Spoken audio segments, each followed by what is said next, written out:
I know what that is. That's the AI note taker that I had set up in the background. Oh, yeah, because I see it Ah. now, meeting Yep. notes. Yep. Yep.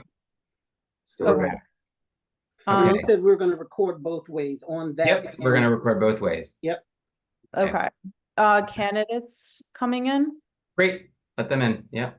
Okay. Oh, where is everyone?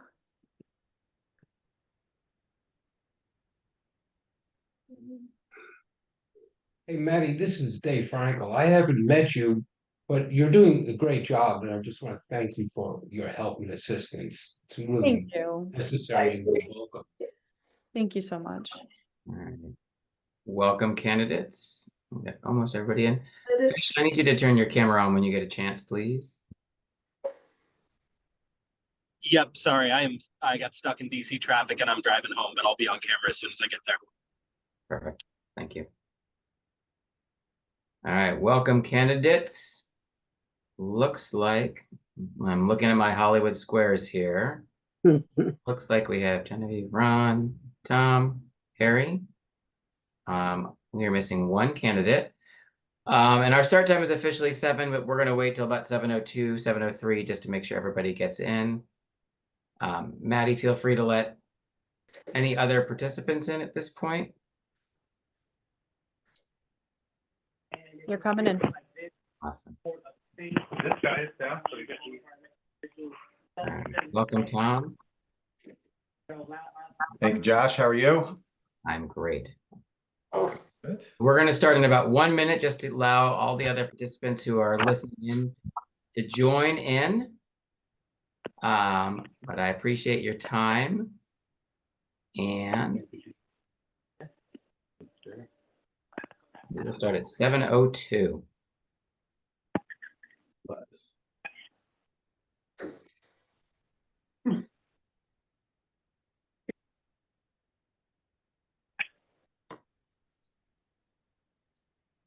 I see no Henry Green.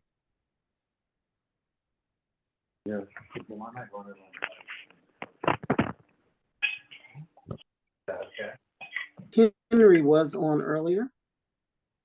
He's on, but blank. All right. So we are going to go ahead and begin our hearing. Just a note before we get started that we are recording this, and we will share and stream the recording. We will share the recording both through our website and through our Facebook page. We had some technical issues with our streaming, so unfortunately this will not be live streaming on our Facebook page. So feel free, candidates, if you want somebody else to watch this, to share. Did I just get muted? You're Sorry. good. Oh, you're good. All right. We're okay now. Good. Thanks, Maddie. All right. So feel free to share the Zoom link with anybody so that they can watch it as well. All right. So I'm going to call this hearing to order at 7:03. My name is Josh Falk. I am the chair of the Annapolis Democratic Central Committee.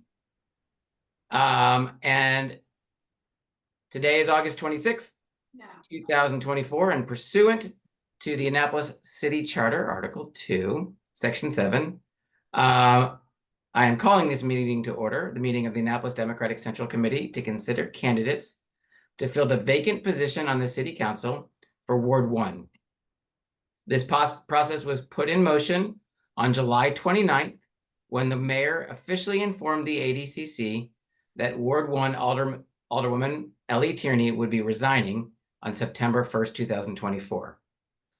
If anybody after this meeting would like to see that request in writing, please feel free to reach out to me or the Annapolis Democratic Central Committee website or email address, excuse me. This meeting will be open to the public pursuant to the Open Meetings Act, Maryland Annotated Code, General Provisions 3-301. As you know, the public is invited to view this meeting. However, the public will not be allowed during the meeting to comment on the proceedings, ask questions of the candidates, or make statements of support. They've had opportunity to send any questions or messages through our website and through our email address up to this meeting. The hearing is broadcast live, right now via our Zoom webinar, and we'll be streaming also. Actually, it's not streaming, excuse me. So we'll be then broadcast and shared through our Facebook page. As a reminder, qualified candidates shall be registered voters in the city for at least 1 year immediately preceding their election and must have resided in the ward for at least 6 months immediately preceding the date of the next general election as well. Prospective candidates that applied submitted their supporting materials through a Google form through our website and provided by the ADCC. Additionally, I want to remind all participants and anybody who's listening to the call that the Annapolis Democratic Central Committee is a volunteer committee. No member receives any payment or compensation for our elected positions. We operate independently and are not affiliated with the state or county Democratic parties. Furthermore, we have no official affiliation with the Annapolis City Council. And we actually relish that independence. Our members, Annapolis Democratic Central Committee members, have committed to enter this process with an open mind, harboring no favoritism or antipathy, towards any candidate prior to the exchange of information that will occur during this process. Great. At this point, I would like to invite the members of the committee to introduce themselves by ward, starting with Ward 1. Please state your name and ward. So we'll start with Ward 1, Fish Stark. Hey folks, my name is Fish Stark, and I'm the ADCC. I think I'm currently the alternate for Ward 1, but because there's no representative, I'll be Ward 1's voting representation tonight. Thank you, Fish. All right, and I'm Josh Falk. I am the chair of the Annapolis Democratic Central Committee and also the Ward 2 representative. Ward 3. Hello, everyone. My name is Eric Davis, and I am the Ward 3 representative. All right, Ward 4. Good evening. My name is Kimberly Mosley Golder, and I am the secretary of the Annapolis Democratic Central Committee representing Ward 4. Great. And Ward 5. There's Henry Green. Henry, are you able to unmute yourself? Henry is neither audible or audio. All right, well. Could be an audio doing anything loud or fighting, screaming, yelling, throwing paper. Then moving on to Ward 6. Hopefully Henry will be able to unmute shortly. Ward 6. Bonnie, you're muted.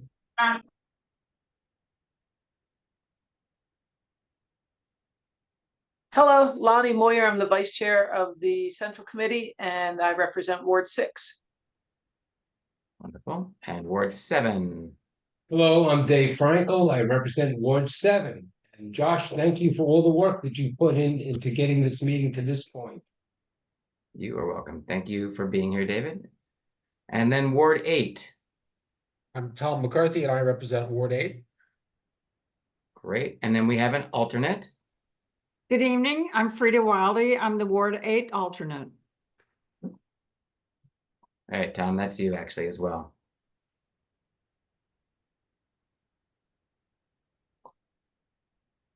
We also have Tom McCarthy, who is our Ward 8 rep. He announced himself. Great. All right. And then our at large is. I'm Kurt Riegel. I'm the at-large representative on the ADCC and actually a resident of Ward 2. Perfect. Perfect. And then, thank you, members. Additionally, we have several additional members present at this meeting. Each ward, pursuant to our bylaws, may have an alternate committee member. As Fish noted, these members will vote if a primary committee member is not present. And we have several of those in attendance as well. So thank you, alternates, for being on the call today. All right, so moving on to the main event. Maddie, if you would turn on the camera, make sure the videos are on for all of the candidates, that would be great. This is the All right. We are going to hear opening statements from each of the candidates. Each candidate will have 4 minutes for an opening statement. As a reminder, that statement should address why you are a Democrat and why you want that seat. We have 5 candidates who have submitted their name for consideration. They are Ron Gunsberger, Genevieve Torrey, Tom Sells, Tom Creek, Harry M. Huntley. All candidates have submitted an application with the statement of interest, proof of residency, and statements of support. As a reminder, these materials are and were available for the public to view on the committee's website at annapolisdems.org. So we are going to hear opening statements from the candidates in the order in which we received their application. Tommy Sells is on Zoom. Yeah. So our first candidate that we would like to hear from is Ron Gunsberger. Ron, as soon as you're unmuted, please, let's hear your opening statement. Perfect. Thank you. Good evening. I appreciate the opportunity here. I'm Ron Gunsberger. I'm a Democratic candidate for Ward 1 Alderman in 2025. I already filed the paperwork with the city, working for a better, safer, and more affordable Annapolis. And I'm also a candidate tonight for your appointment. Now, to talk about why I'm doing this and why I think I'm a good fit, and I'm probably going to date myself, I'm going to quote Mr. Rogers, although he's been dead for 21 years, that it's times of trouble, when things are scary, look for the helpers. And I want to use that line to describe what my career has been. Because in 4 decades of work, every job I've had have ultimately been, if you think about the core of the Democratic Party, it's making the lives of people better. It's been making people's lives better. And it's individual people one at a time. I started as a public defender. And frankly, well, yes, most of my clients probably did some version of what they were charged with. It was the clients who were actually innocent that mattered to me, that I represented, that I won acquittals for in jury trials and actually made a difference in their lives. One of whom I actually point out, 34 years now, writes me a thank you note every Christmas. After that, I went on and became a RICO prosecutor in the State Attorney General's office, targeting organized crime boiler rooms that were going after seniors, ripping them off in prize rooms and recovery rooms. I did something different there, went after the check cashing chain that was laundering all their money. And so by doing that, when we did the raid on them, we grabbed all the money we could possibly get, that every single victim that filled out an affidavit got their money back, which is just incredible. The Attorney General at the time announced it was the largest non-narcotics related money laundering operation in state history, and we shut it down. After that, I became a civil litigator, worked in representing our county government at one point there. When they were being sued for one of their providers over the paratransit system, I was able to craft a solution that improved the paratransit system for 23,000 users. After that, I went on and actually went to work at a county tax assessor's office, something that you think is kind of boring, and it kind of is. But the reality of it is even there with the elected official I worked for, I convinced her that we could actually start a free legal clinic there and help people with deed problems, when they had their tax deed issues, when they were losing their homes, when a relative died, and created a free legal clinic that I helped hundreds and hundreds of people with deeds, with estate planning. And that was something I created from scratch. From there, I went on to the sheriff's office. I became both general counsel and executive director. I was the only civilian on the colonel level command staff. We were a big agency of 5,400 personnel and $1 billion a year budget. But beyond being a commander on scene, for example, at the Marjorie Stoneman Douglas shooting at Parkland, so I've seen gun violence firsthand, I also pushed through a lot of reforms years before George Floyd. In 2016, we were the largest police agency in the nation to fully roll out body cams to make a difference. We did a program with the NAACP, the state attorney, and the school board to break the schoolhouse to jailhouse pipeline. And at the variance application by Brian Giese, property owner on Peter. Maddie, can you unmute Ron, please? I just did it. There we go. Sorry about that. Sorry, yes. That was strange. I'm sorry about that. And we also brought down violent crime over 20% and burglaries over 50% because we prioritized dangerous criminals versus people who needed help. And when I went to work at the governor's office, I was the director of COVID response strategy. We saved thousands of lives, thousands of businesses, tens of thousands of jobs. and the Washington Post rated the response as the #1 best state response in the country. Today, I work for StoryCorps, a beloved nonprofit. It's featured every Friday on NPR. And I helped actually run their program called One Small Step, which is to kind of break down the toxic polarization in this country, not to change people's minds about what they stand for, but to make us see each other as Americans again, so we're a better country. So I would simply say the best predictor of future behavior is past behavior. The people I help might never know my name, but I know that the outcomes made a difference. And so for that, that's what I would bring to this job. I've helped people. It's the same thing I will do as the alderman, which is seeing people as individuals and making their lives better. Thank you. Perfect. You hit just almost exactly at 4 minutes, so well done. I was timing it. I gave you a little extra time because you got muted. All right. Next, Genevieve Torrey. Evening, everyone. Thank you so much for joining us today. Thank you, Chair Falk and Vice Chair Moyer and all the honorable members of the Central Democratic Committee in Annapolis. We appreciate all the work that you do. I've worked with a few of you on various campaigns, and I look forward to working with you again, regardless of the outcome tonight. I do live in Ward 1. I am over near the Bates Middle School. We love this area. I have been involved in Annapolis off and on since we first moved to Annapolis. At that time, I lived in Ward 5. I've also lived in Ward 8. I was chair of Arts and Public Places for 4 years. I served on that for almost 6 years. And in that involvement, I got to see all aspects of Annapolis, as well as work with various departments within the city, establish relationships with elected officials as well as city employees. I have, I don't know why my brain just went blank there. I've worked with various elected campaigns in the area, not just within the city, but also within the county and the state. I look forward to using those relationships that I have already developed in representing Ward 1, finding solutions to our issues that we do have, which I will go into later in my questions to your answers to your questions. And just look forward to representing our community and making it a better place for everybody. Thank you. Thanks so much, Genevieve.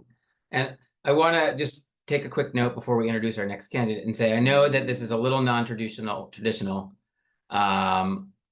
for being on Zoom, but we really wanted to be on Zoom to allow broader access to more candidates that wouldn't necessarily be able to make an in-person meeting. So we appreciate your patience with the funny technical issues that sometimes happen on Zoom.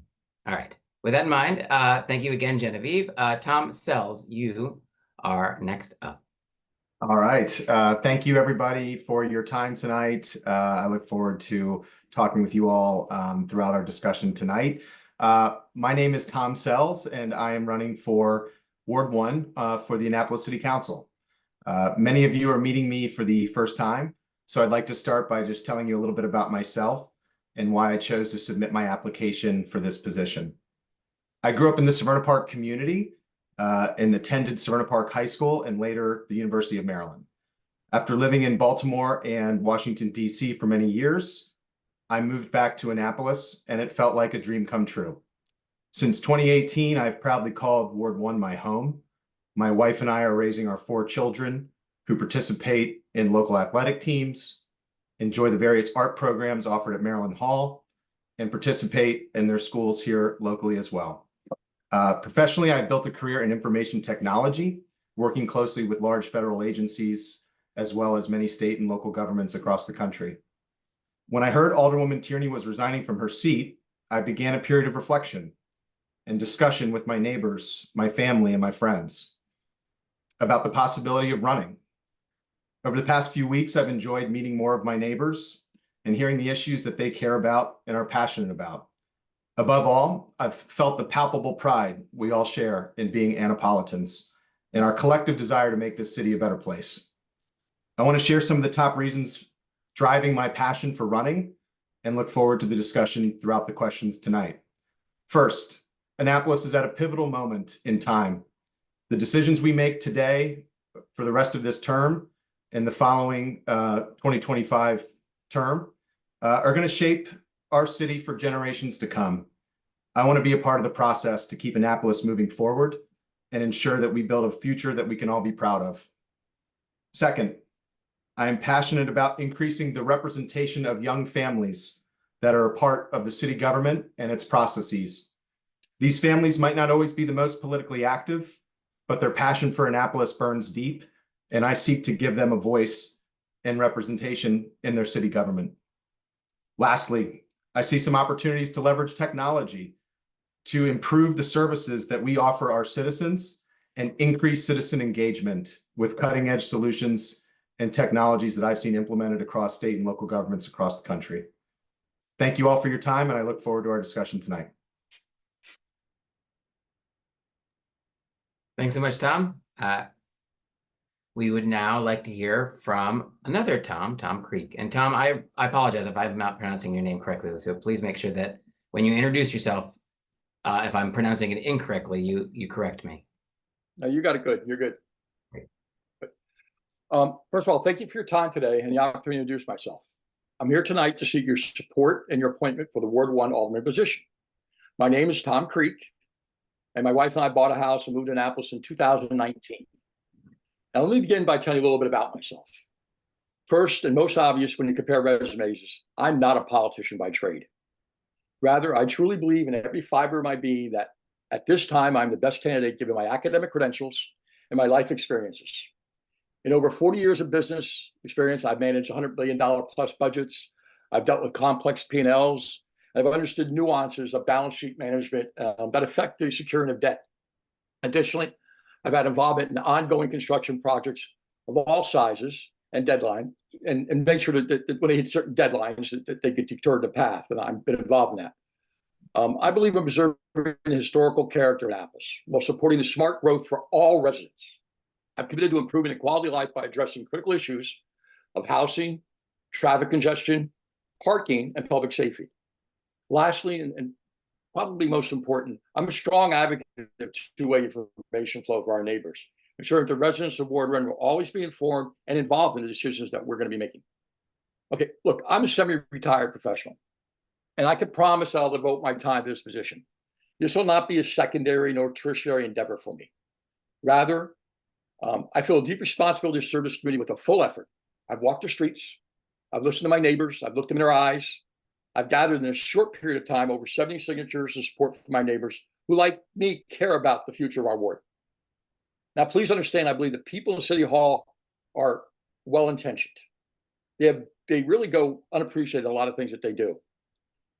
I also believe that there is really an issue with active listening, both in and outside of leadership of City Hall. I've seen it, I've experienced it, and as Alderman for the ward, it's my job to bridge that gap and to bring a fresh perspective. In order to restate one. Okay, bridge that perspective. Because of my background in dealing with similar situations over the years, I know the importance of building consensus and get everybody to move in the same direction. Now, I promise you tonight, and in the future, I will not obfuscate in my answers. If I don't know, I'll tell you such. But what I also promise you to, and although I may be not completely knowledgeable in particular subject matter, I'll get the answers, I'll become detailed, and I'll propose solutions. Best example is my statement of interest, which hopefully you had a chance to read, where I talk about some of the solutions to some of the issues that rose during my canvassing. Things like raising revenue through increased occupancy tax and permit fees on SDRs, doorfront street parking privileges for older residents, funding city dock maintenance through some of that revenue we talked about earlier, and hopefully we'll get the details with some of the questions as we go through the questions. House front EV parking for historic district, really important, an ongoing dialogical communication with residents with a 72-hour update promise. And then flood assistance for private residents, a mitigation program modeled after what we're doing in Rockville with the Chesapeake Bay Trust. Now, although a lot of those issues will need to be exhaustively explained and detailed, they're a starting point from which we can work in solving some of the issues around Ward 1 and really in Annapolis in the whole.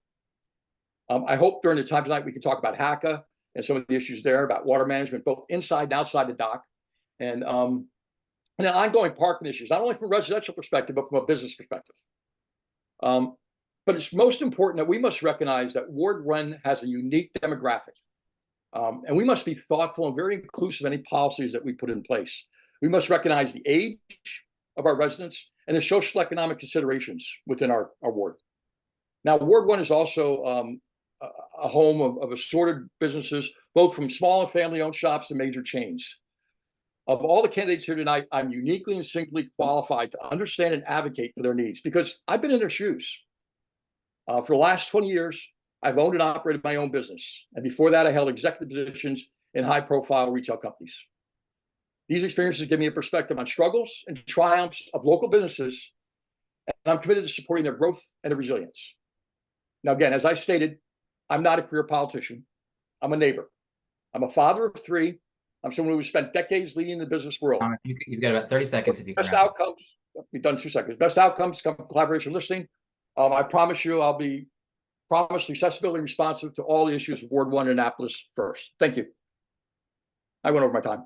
You're good. Thank you so much. I appreciate your time. And I will say I appreciate the signatures that you got. That was hard work. So thanks for being here. And our last candidate for consideration tonight is Harry Huntley.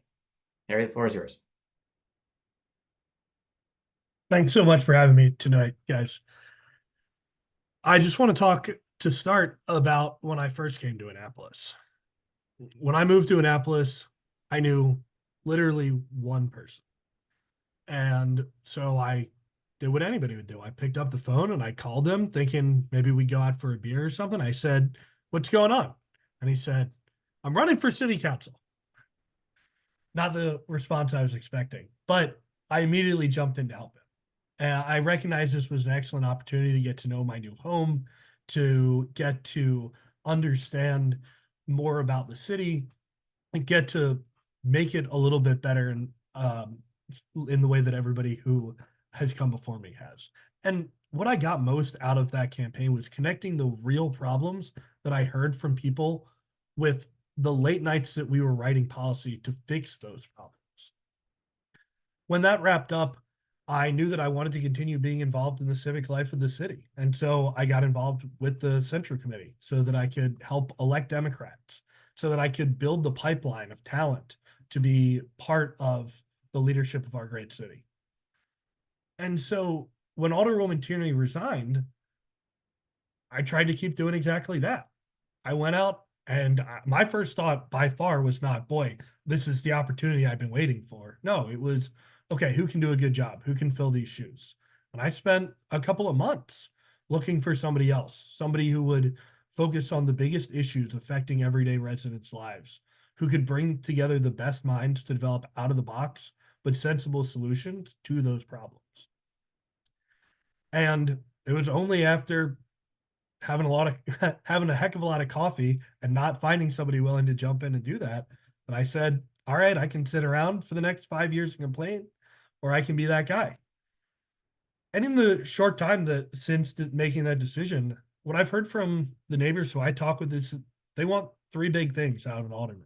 They want two-way communication so that they're getting information from me totally transparently and I'm hearing their opinions.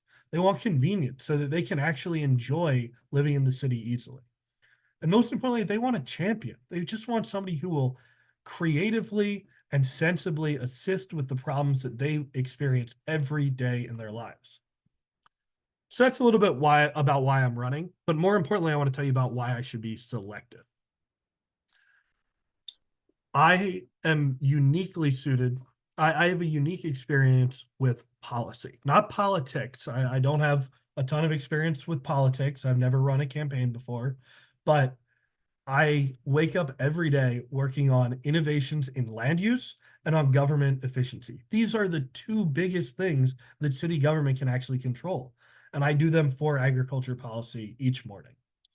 It's a lot about just figuring out how to decrease the cost that taxpayers spend for clean water, for a healthier Chesapeake Bay. Again, that's a skill that is incredibly transferable to local government. And most importantly, my work at the Environmental Policy Innovation Center is about how to make government work at the speed at which people experience their issues, rather than the speed at which some general counsel gets around to fixing them. The other thing besides my experience is the relationships that I'll bring with me. both in the community and in government. I've served on the board of the District 30 Democratic Club, but I also just know my neighbors who stop by to chat about my front yard garden. Both my experience and my relationships and my temperament will all allow me to hit the ground running. And that's why I've been endorsed by a supermajority of the city council, by the mayor, and by our county councilwoman, and by hopefully even more of my elected officials.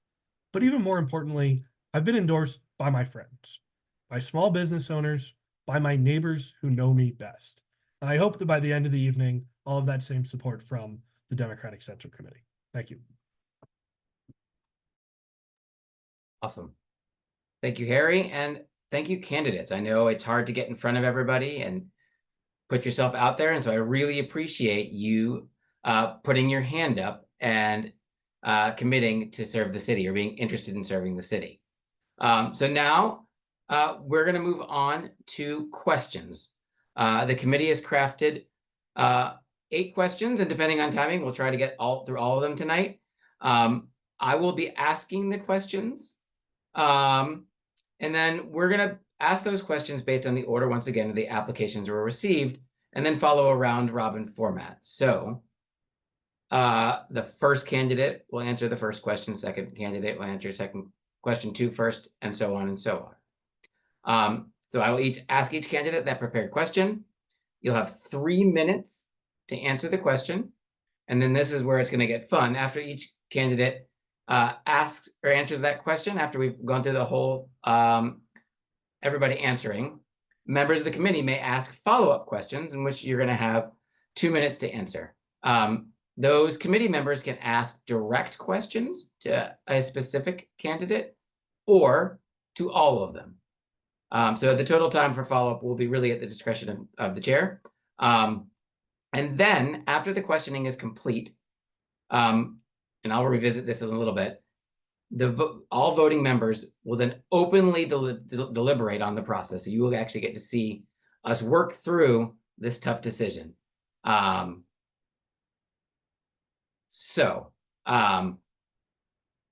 we ready to begin? Awesome. Great. So the first question is about 2025. If you will not run for the 2025 city election, please tell us now. If you do plan to run, talk a little bit about how you'll organize your campaign and what you want to do to be successful. Do you already have a campaign manager and a treasurer? How much money do you anticipate needing, and what are you going to go about doing to raise it? And then talk a little bit about the support that you've garnered. So I'll read that again. Whether you're going to run or not, how you're going to organize your campaign. Have you already started to talk to staff? How much money do you think you need? And how do you raise it? And then talk a little bit about the support. So this is sort of following up on that initial statement of interest. Talk about how you plan to get that groundswell of both organization and interest going in your ward. All right, so Ron, as the first application we received, you get to answer this question first. Perfect, thank you. Yes, I am running. I'm running whether you select me tonight or select someone else, because ultimately I think the residents deserve to make the selection for who best shares their concerns. So whether you pick me, I hope one of the other folks runs. If you don't pick me, I plan to run, because at the end of the day, the voters need to have a say in this thing. How I'll do it is, am I organized? Yeah, I'm already filed. You can see my endorsements on my site. Everything from, I can joke, from Farage, the barber, to my treasurer is John Colgan, the recently retired vice president of the State Harbor Pilots Association. You have on there nurses and teachers endorsing me. You'll see on there a lot of residents, neighbors from throughout the district. Folks I've worked with in the past, such as the retired now state adjutant general, who was head of the National Guard for Maryland. Former state legislators, Juanita Cage Lewis and Kiefer Mitchell from the pioneering civil rights family. It's a good cross-section of support, people gay and straight. It is a nice blend of neighbors. My plan is to organize. I'll get the van walk list. I'm going to try to meet every single likely primary voter. For money, I presume it'll take 20,000 plus at this point, just having talked to some people. I haven't opened my account. That's probably tomorrow. I have pledges at this point for around 10,000 already. So I should be able to collect that part pretty quickly. The rest I can either, if whatever I don't raise, I'll write a check for. But I believe I'll be able to raise it from that, from my network over the years of folks, even just, me, like my old political website.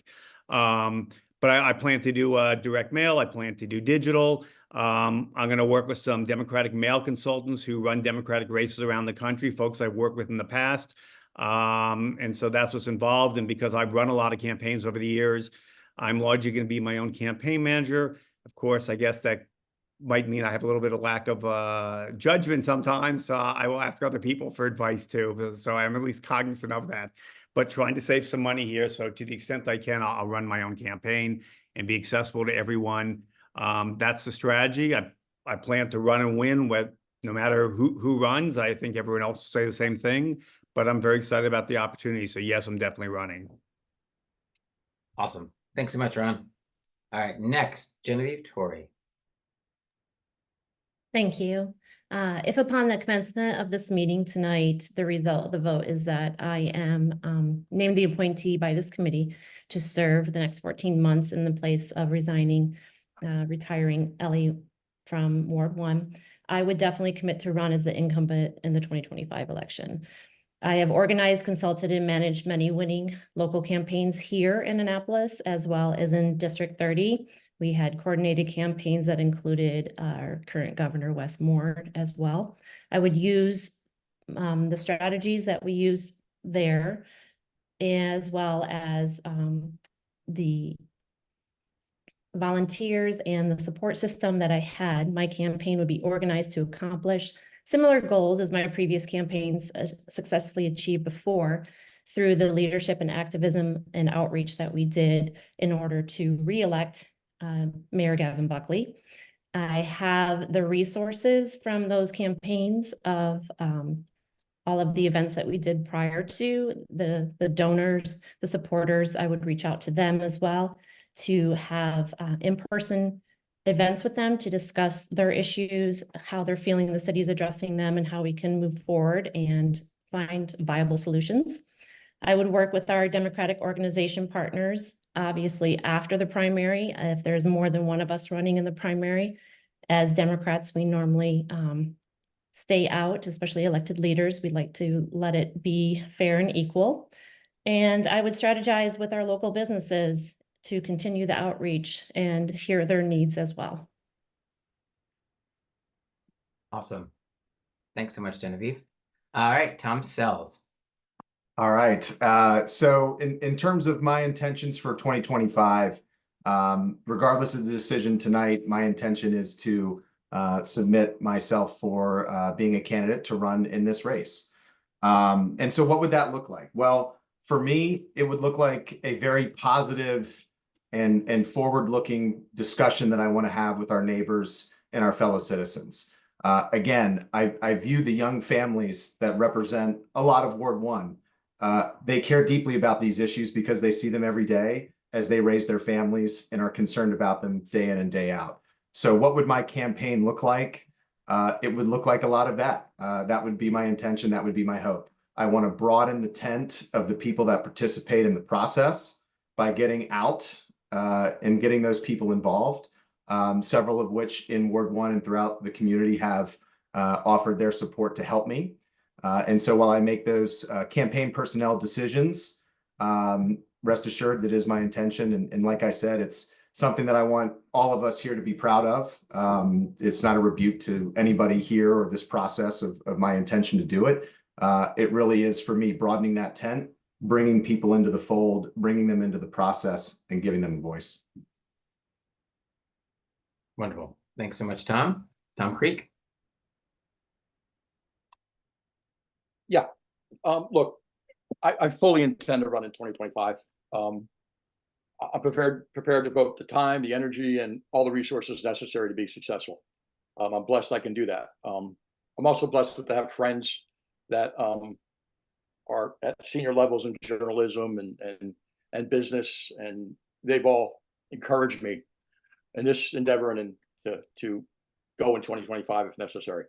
I've also already spoken to somebody who has run campaigns at both, I would say a national level, but more regional level, and he's willing to be my campaign manager moving forward. So, look, as a strategy, I'm not looking to go out and get a bunch of endorsements. I'm looking to continue to do what I've been doing. That's talk to the people. I've been a member of Ward 1 Residents Association for years. I've been a member of the Murray Hill Residents Association. I continue to talk to my neighbors. I continue that same strategy. We also got to branch out. I'm working with Pastor Allen, branch out over into the into the other side of Main Street, which I don't think is it's a very underserved community when you think of Ward 1. So this is not just a small. Let's just look at a couple of sections of Ward 1. Ward 1's really broad, and I'll be spending a lot of time doing that. Direct mail, all the other normal things that people are going to say is what we'll be doing. But equally important, and I think it is very equally important, I strongly support the candidates that have democratic principles. So I'll be out there now and then going through 2025 and supporting those candidates. I went as far as a certain candidate that's been announced his candidacy for mayor. I've introduced him to a couple of my friends, and they want to better understand what he's going to go forward. So I want to support also the same candidates. So it's not just singly myself, but it's the whole process, and from the Democratic perspective. Wonderful. Okay. Hope that answers your question. Yeah, it's great. Thank you so much, Tom. And I appreciate you calling out the representation of the Democratic Party. That's certainly important to the Annapolis Democratic Central Committee. Harry Huntley, you are up. Thanks for asking if I will run for alderperson in the 2025 city election. I absolutely will, because I really hope to get appointed tonight, but there's only so much good that can get done in a year. And so as part of this process, I've already begun working with a core team, identifying talent like a web designer, like a treasurer.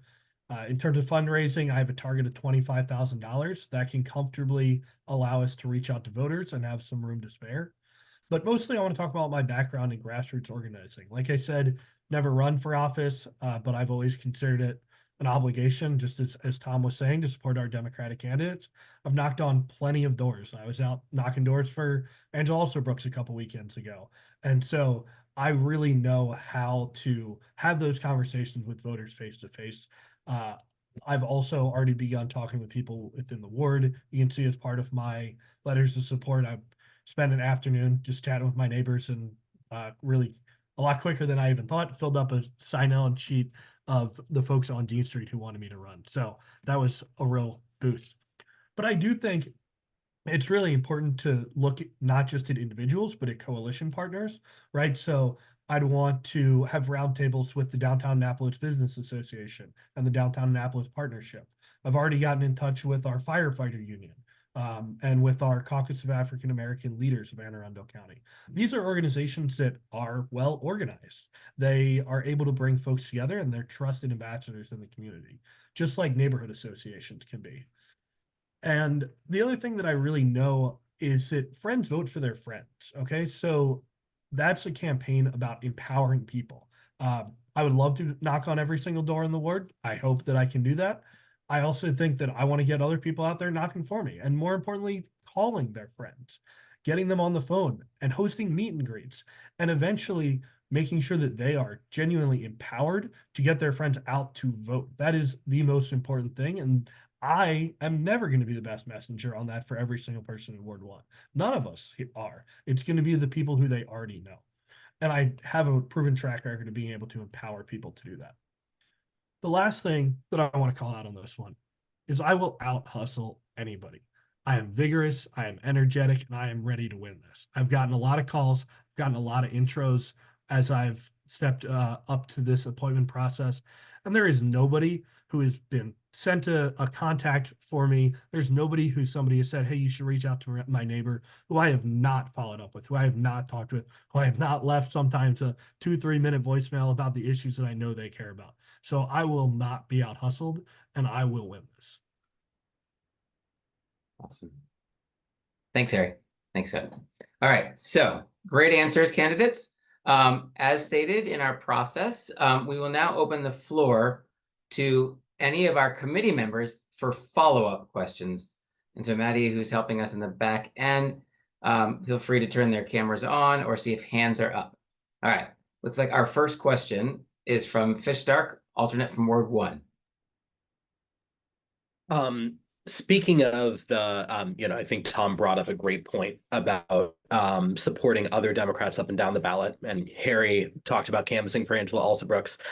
I'd love to know for each of the candidates, who do you support in the Senate election in Maryland that's coming up, and why, and what are you doing to support them? You mind if I just jump right in because I got a short answer? Also, Brooks, I already said it. I'm already out knocking doors, and I've gotten my mom's on this call. I got her signed up to go knock doors too. So I'll keep it short and sweet. Thanks, Harry. We'll go the rest of them in the same order that they answered the question. So we'll start with Ron, and then move to Genevieve, and then Tom S, and then Tom K. Well, happy to answer this one and not remotely surprised to get it. I will say right off the bat that Larry Hogan and I have been close personal friends for over 35 years. He's someone I've known. He's visited me when I lived in Florida. I visited him up here. He's known my husband and I forever. I'm not involved in the Senate race. I haven't given any money in the race. 2 years ago, I gave money to Westmore, to Brooke Lehrman and others. I'm not involved in the Senate race. I also will tell you that if I get the appointment, I'm obviously not going to use it to embarrass the party by being on the Democrats for Hogan, or use the job in any way to endorse in this race to embarrass you. But I'm also not, if you're hoping for it tonight, I'm not going to say anything that's going to embarrass or speak negatively of someone who's frankly one of my closest friends who, to be even a little more personal on this, that after the Parkland shooting, when I was largely dealing with some PTSD issues, like almost every other person on that scene, he gave me an opportunity to come up here when I needed a break from what I was doing. And I'm appreciative of that. And so, like I said, not going to say anything bad about the guy, but I am staying out of the Senate race. Happy to talk about any other race, but I'm not going to say anything bad about someone who's one of my closest friends. Thanks for your honesty, Ron. I appreciate that. All right. Genevieve? Thank you. I support Angela Alsobrooks for Senate. I have done canvassing as well as communications through social media for her. I look forward to working more with her in the last final months that we have coming up to election. Awesome. Great. Tom Sells? I also support Angela Alsobrooks for the Senate position. And I think, to the team of people that have been, discussing their support and the things they're doing, I also think a big part of it is the conversations that happen in living rooms all throughout the state, all throughout the county, all throughout the city, right? I think it is, again, I go back to that idea of there's a big tent out there and we want a lot of people to be under it, and we want a lot of people to be involved and feel good about the process. And so to me, that is the real grassroots where I think you connect with people on a much deeper level. And so that would be my intention, to carry on those conversations throughout this process and throughout the election. And to that end, I would add, a lot of the, as this is obviously a very special circumstance with filling this role, I think a lot of the campaign and so forth, I think it's important that this is all happening in 2025, right? We've got a big election to win here in 2024. Let's keep the main thing, and keep the eye on the prize. Yep, appreciate that focus on November. Right. All right, and Tom Creek? Yeah, look, I'm going to be redundant what I said earlier. I'm not a politician by trade, so I'm not out, canvassing and doing those things. But it's public information. You can check. I've written checks for people that I believe represent the principles that I want. So, you can check, and you'll see a check to Angela. You'll see a check to Sarah. Not checks, frankly. It's just through the internet. But you'll see, money's donated to those situations, and to hopefully President Harris in the future. So I think, from my perspective, I always look inward at a person to make sure that they meet the principles that I want. And when I do that, I spend time looking at that and frankly trying to support them in the best way possible. And a lot of that does involve money. And again, I'm not suggesting I'm super wealthy and I can afford to do that, but I have to afford to put my money where my mouth is, and that's really important to me. And being a father of 3 girls, I'm sure everybody in this call can truly understand why I would support the candidates that are out there.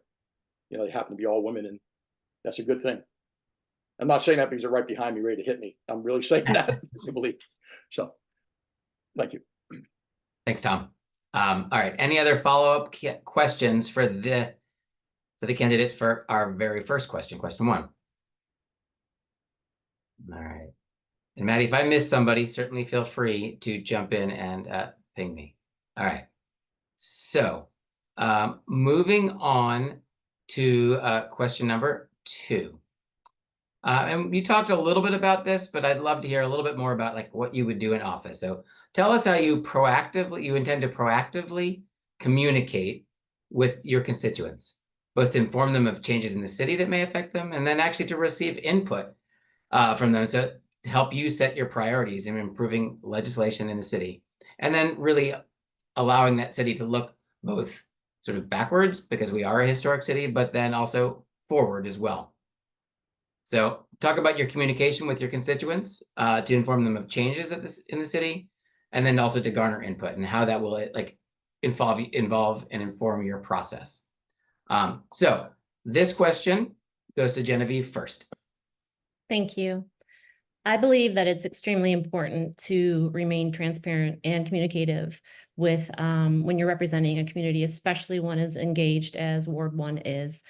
Our constituents do have access to city council and the city through proper channels within the city, but I would intend on opening up additional channels, especially in-person meetings. It's a tradition that Elly started in Ward 1 with having coffee with constituents, as well as she put out a very detailed newsletter anytime there's new legislation coming up or of current events happening in the city. I would do the same thing. I would carry on that tradition. I believe that attending neighborhood associations, meetings and social events are a really good way to meet new neighbors, as well as hear things that you may not be hearing on the council floor. And people tend, when they're in their own neighborhoods, tend to feel a little more comfortable discussing issues with you. And it's a very good time to discuss them freely without feeling like there's restraints on the conversation. I would continue to be an active participant, as I have been within our community, talking with the neighbors. My husband and I walk every day, and we run into our neighbors all the time and local businesses. We stop in and talk about the current issues, what's happening. And I've really learned a lot about the things that we see in the paper or through city council meetings. I've heard it firsthand from them, and I think that's the best way to understand it, not somebody else's personal take or being represented by somebody else that didn't live through, such as like the flooding downtown that's affecting our businesses. This past surge that we had, I was downtown that day, and I also talked to the business owners, and many of them have plans in place, but some of them don't and are waiting for the city dock redevelopment to come in to play. And I think that's something that we need to consider, that maybe in the meantime, we can help them. And through communication, we're learning about these problems and we're not hearing about it on a day-to-day basis. So that's what I would do. Awesome. Thanks, Genevieve. All right, Tom Sells, you're next. Well, I think Genevieve made a great point. Ward 1, for those of us, you know, all of us who know, it's a very active community. People are out and about walking their dogs, going on bike rides with their families. And it's a great way to really just have informal, casual engagement where issues can be discussed in a way where somebody might not speak up at a certain event or a certain association gathering or what have you. So I think that real kind of bespoke way of engaging with constituents is really important. But also there's different channels of communication that different people receive. There might be people who would like to see a weekly newsletter or a bi-weekly newsletter where they're given the pertinent information relevant to them. But there's also social media channels like Instagram and Facebook that I think are both important as well. There's a lot of people that might not have Facebook, or they might not have an Instagram, right? So we've got to have different ways and different mediums of communicating with these various groups and constituents. And I think just making yourself available and receptive to listen to the concerns, and it's all bi-directional in my opinion, right? I think that is the real job of this this person, is to have a bi-directional feedback loop with the constituents, listen to them, and communicate to them proactively about what's going on and why they should matter or why they should care. Great. Thanks, Tom. Like that. All right, Tom Creek. Yeah, look, I think, again, I'm going to be redundant to some things I said in my statement of interest. I'm going to be holding bi-weekly listening sessions, either using technology or in person. I think it's really important to recognize that not, especially in Ward 1, because of the demographics of the ward, not everybody is up to speed on technology. So you can't rely strictly on technology. If I've been at plenty of Ward 1 resident association meetings, and you'll see that the demographics kind of match up there, and that's a really good place to get information, both there and at the Murray Hill Association. Person retired, and they're getting a new one person. All right, sorry, somebody's talking, but yep, I think we're good. I think we fixed it. Yep. Can you hear me? Hello? Yep, we got you. Okay, no problem. Yep. I'll continue. I'm sorry. Okay, so at the Ward 1 Resident Association meetings, be attending those and be talking to them. But look, I think, and I'm going to talk about a little bit about, we're all familiar with the storage districts. We're familiar with Murray Hill. We all live there. You look at, look who's on the screen here. I also want to talk about the other side of Ward 1 a little bit. I've got an appointment with Pastor Allen, and it's really important that we involve, just for the sake of Annapolis, involve that area, deal with the area, talk to them. Look, in my canvassing, I was walking through the streets, and somebody turned to me and said, "Look, what are you doing here? Why don't you go stand in front of 7-Eleven?" And he's right. 7-Eleven is a primary shopping area for a lot of people from that, that side of me.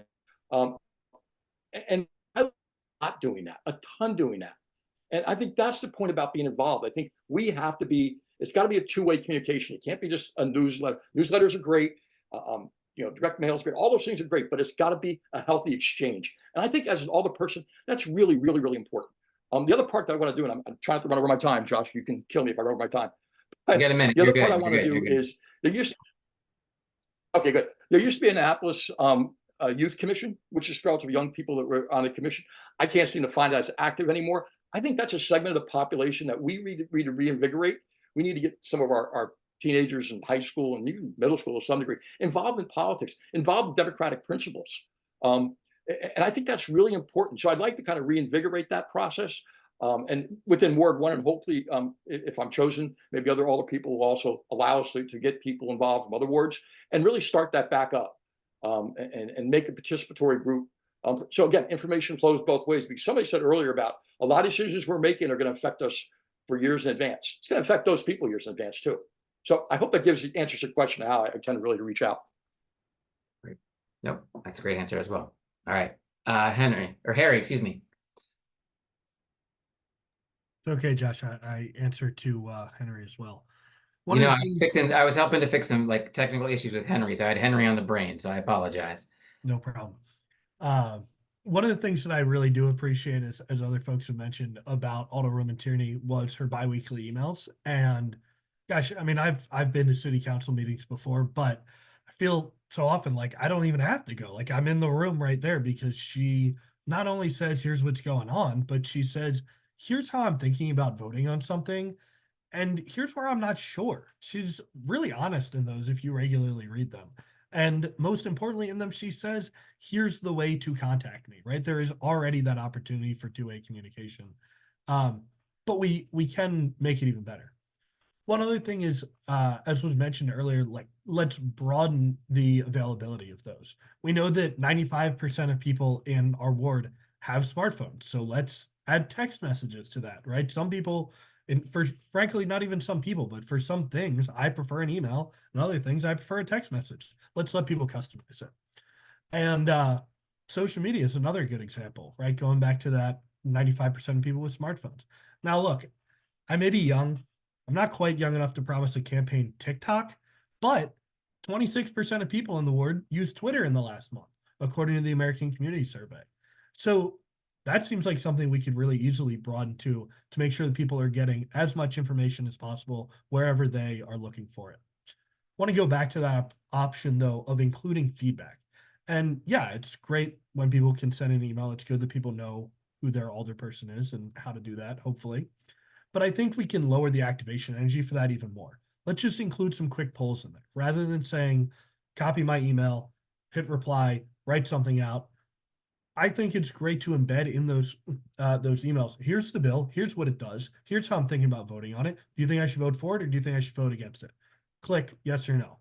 Doesn't mean I'm going to vote the way that people vote in my email 100% of the time, but I want to know that, and I want to make it really easy for everybody to participate in that. Going one step even beyond polls is scientific surveys and looking deep into the data, which I'll get into later, but also actually commissioning polls, whether that's hopefully my campaign or the city being able to commission polls to understand in a really rigorous scientific way what the biggest issues are.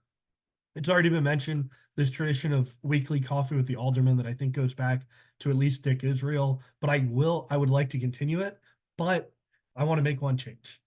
Got an even better name. Hanging with Harry. So we can have opportunities at coffee shops all over the ward for people to come up and meet me. And then finally, I talked in one of my previous answers a little bit about the importance of working with our established associations. And so within the first year, of being an alderman, I want to commit to attending every single one of our community association meetings at least once. And I really believe that those folks are our leaders within each individual neighborhood. They will help us get information out, but also get information in. That's the goal. Right on time. So thanks, Harry. All right, Ron, you are up. Perfect. Thank you. Well, the best way I can tell you what I'm going to do is by being accessible is what I'm already doing. If you want to see what I mean by that, if you go to my campaign website for Annapolis.com, my email is at the footer of every single page. People can reach me. I believe in email communications and email lists too, for exactly that, communicating out. You can sign up there to get our emails about what I'm talking about and what we're doing. And beyond that, using social media too. You can follow me on Facebook, Instagram, Twitter, and LinkedIn. I post Annapolis-related content on all of those. I do believe that you reach people where they are. You don't force people into it. And beyond that, and for the people who don't want to do social media, 410-777-5095. People can call me too. So the opportunity is there. I'm accessible. People know they can reach me. People literally show up my door already because I organize this area so much so that I can hear my husband out with, it looks like 6 or 7 neighbors on the porch having wine right now who just showed up.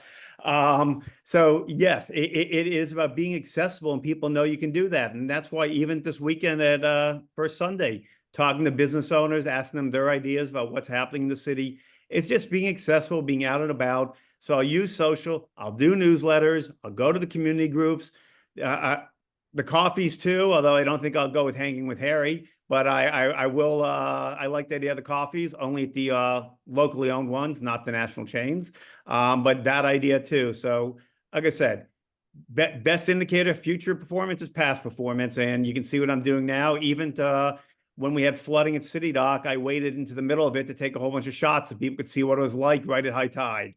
So yes, I'm a believer in using social media to communicate. Great. Thanks so much, Ron. And I want to know why your husband isn't hanging on your every word in this hearing right now. Well, if I had a choice between hearing me or being on the porch having wine, I would probably be on the porch having wine. But because I'm doing this, I'm sticking to water tonight until this is over, and then I will go have wine. But yes, he's among the neighbors who endorsed me. I will point out, obviously, I have every neighbor from one end of the block to the other, every single one, but you can see my endorsements on the website too. Thanks, Ron. All right, committee members, are there follow-up questions on this specific questions around constituent engagement? All right, Lonnie, looks like I see Lonnie's hand up. All right, we got to unmute yet. Great. Hi, this is for any candidate who would like to answer. All of the wards there's been a redistricting process. Most of the wards will be impacted, including Ward 1. How do you think this is going to change your ward? And do you support the redistricting?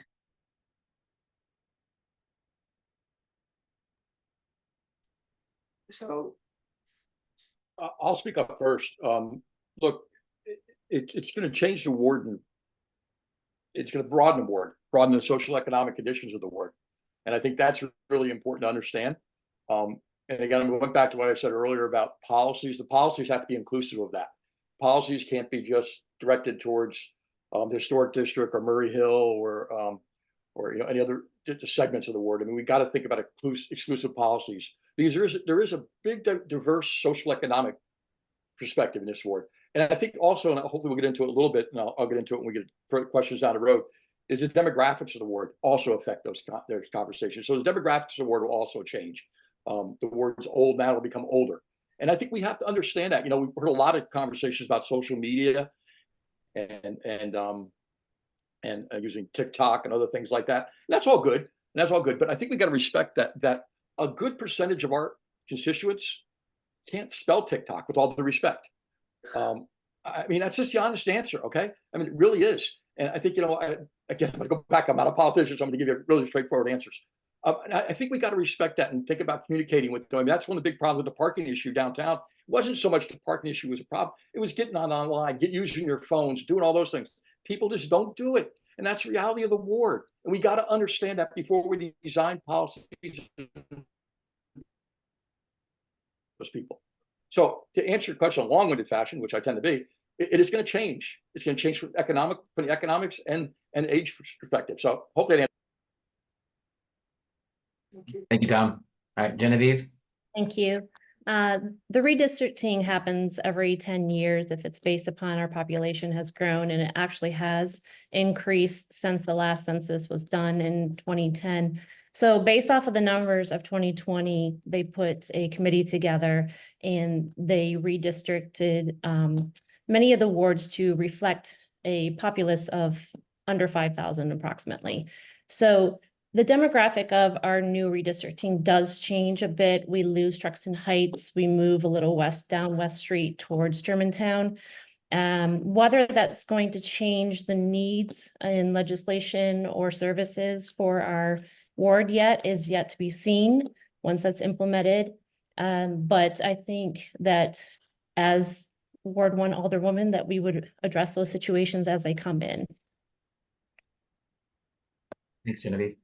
Anybody else? Tom, looks like I would just add, I don't know enough about, I've obviously seen the new map and I don't have a strong opinion one way or the other if this is a good thing, a bad thing. I think, it just broadens, the different areas that are going to be represented by this ward. I think the bigger thing is, does that ward have a voice in the 2025 election so that they can vote on the candidate that's going to be representing them?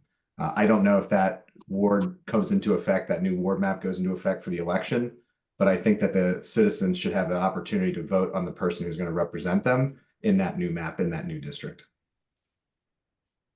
And I'll jump in too, if I can, Josh, on this one, that I'm slightly disappointed in ultimately what happened, because the average size of a district would be 5111 people right now. Our district, our new Ward 1 actually was below that before, and it's even more off it now. We're only 4,900 people now. So we're over 200 and something below the average for how they cut us.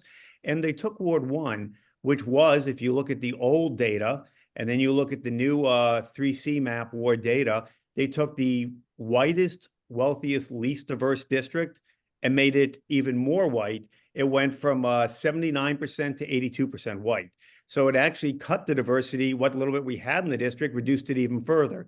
So at the end of a whole, I'm not sure the lines are what's best for the city, but the lines are what they are. I mean, at the end of the day, everyone's represented, but I thought more diversity was better for Ward 1 than making it more homogenous. But that's just my initial read on it, looking it over and looking at the demographic information.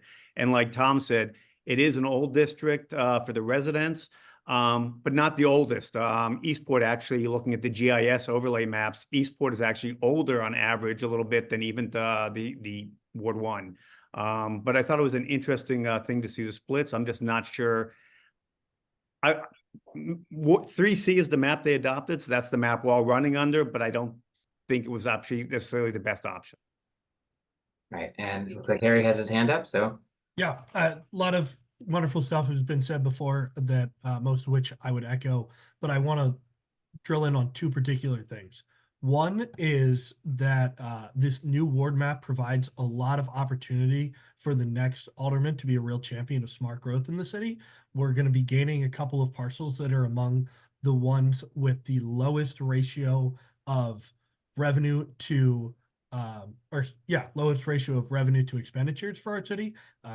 Not to make any enemies here, but that is what car dealerships are in Ward 1. And then we're also going to be getting that opportunity to represent the area where the new DPW facility is going on. That's currently Ward 1, but hasn't been built yet. New development at the DPW facility. So I think the next alderman will have a real opportunity to make sure that those parcels are delivering real tax revenue for our city so that we can have stronger services, lower and more reasonable taxes for all of our residents.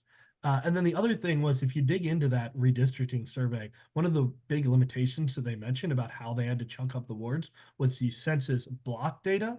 And so I don't have a perfect solution for it right now, but I would really love to spend the next 10 years, so we're not in this situation again, figuring out how do we break up the wards at a level lower than just those census blocks, which are actually pretty rough and not necessarily reflective of our real communities.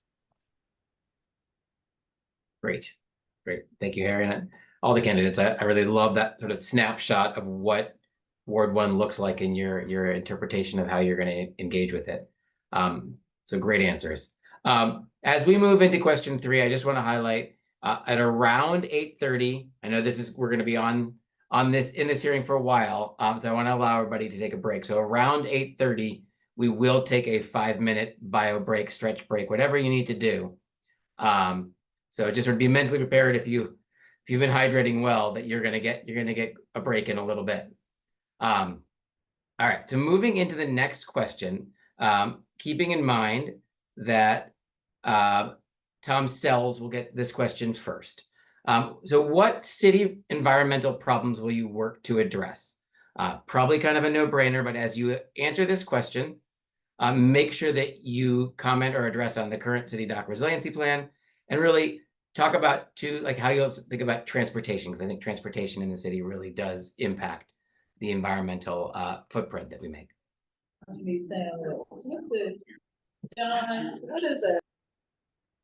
we go. Well, I can go ahead and start with that. Josh kind of teed me up there a little bit, stole some of the thunder, but I think it's important to keep the main thing, right? City Dock is the crown jewel of this ward. It's the crown jewel of Annapolis.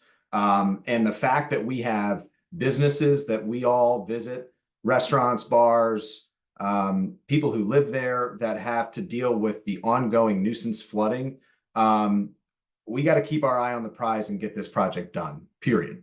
And so I think, to me, that is critical, that we continue the momentum that Mayor Buckley has got going through his efforts over the past 7 years, getting this project to where it is today.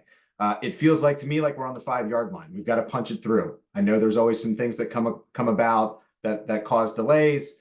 We're so close. Let's get it done. It makes complete sense. And our city desperately needs it. So to me, in terms of the environmental problems, let's keep our eye on the prize. We're so close. In terms of transportation, I think improving walkability is a critical factor as well. Again, what a beautiful ward that we all have to call our home. How lucky are we?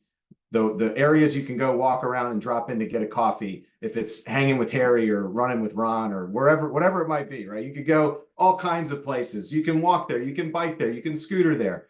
So I just think having good, sustainable ways for people to transport themselves safely is important. And so to me, that has a big factor about it. So for me, my commute is just down 3 flights of stairs. So I'm not adding too much there from the environmental concern, but a lot of people work from home.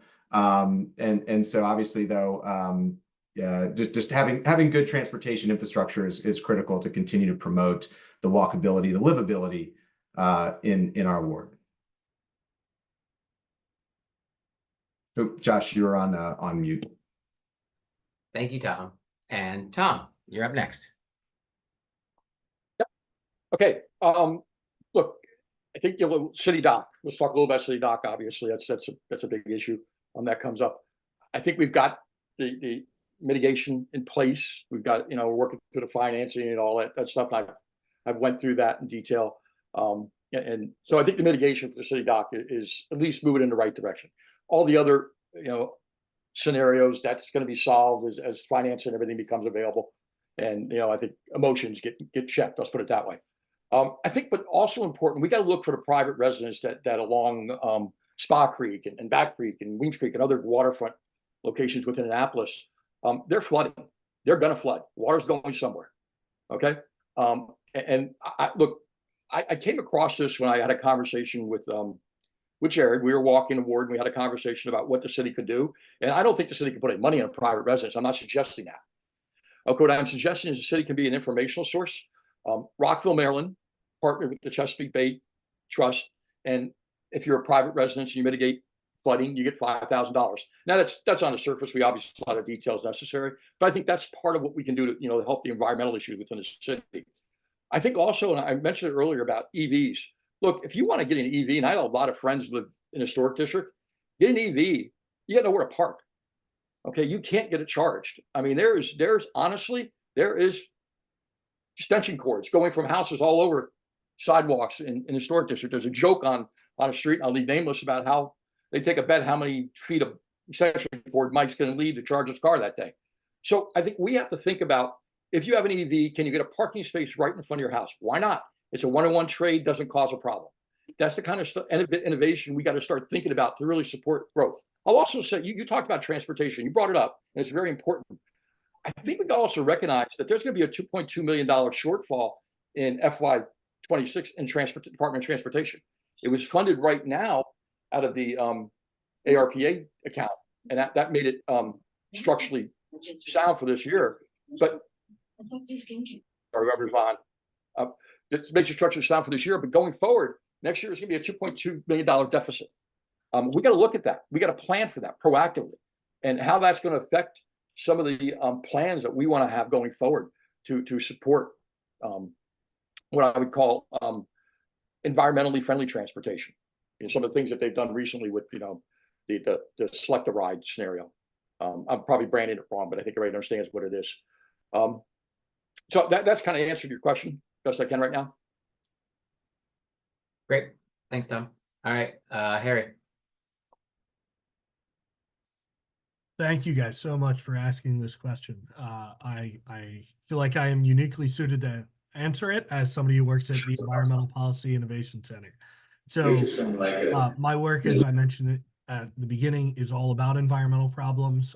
When I first was considering this, when I talked with Alderman Savage, and he and I had known each other just through community involvement, but when I told him about my work, he goes, "Oh my God, it'd be wonderful to have another environmentalist on the city council."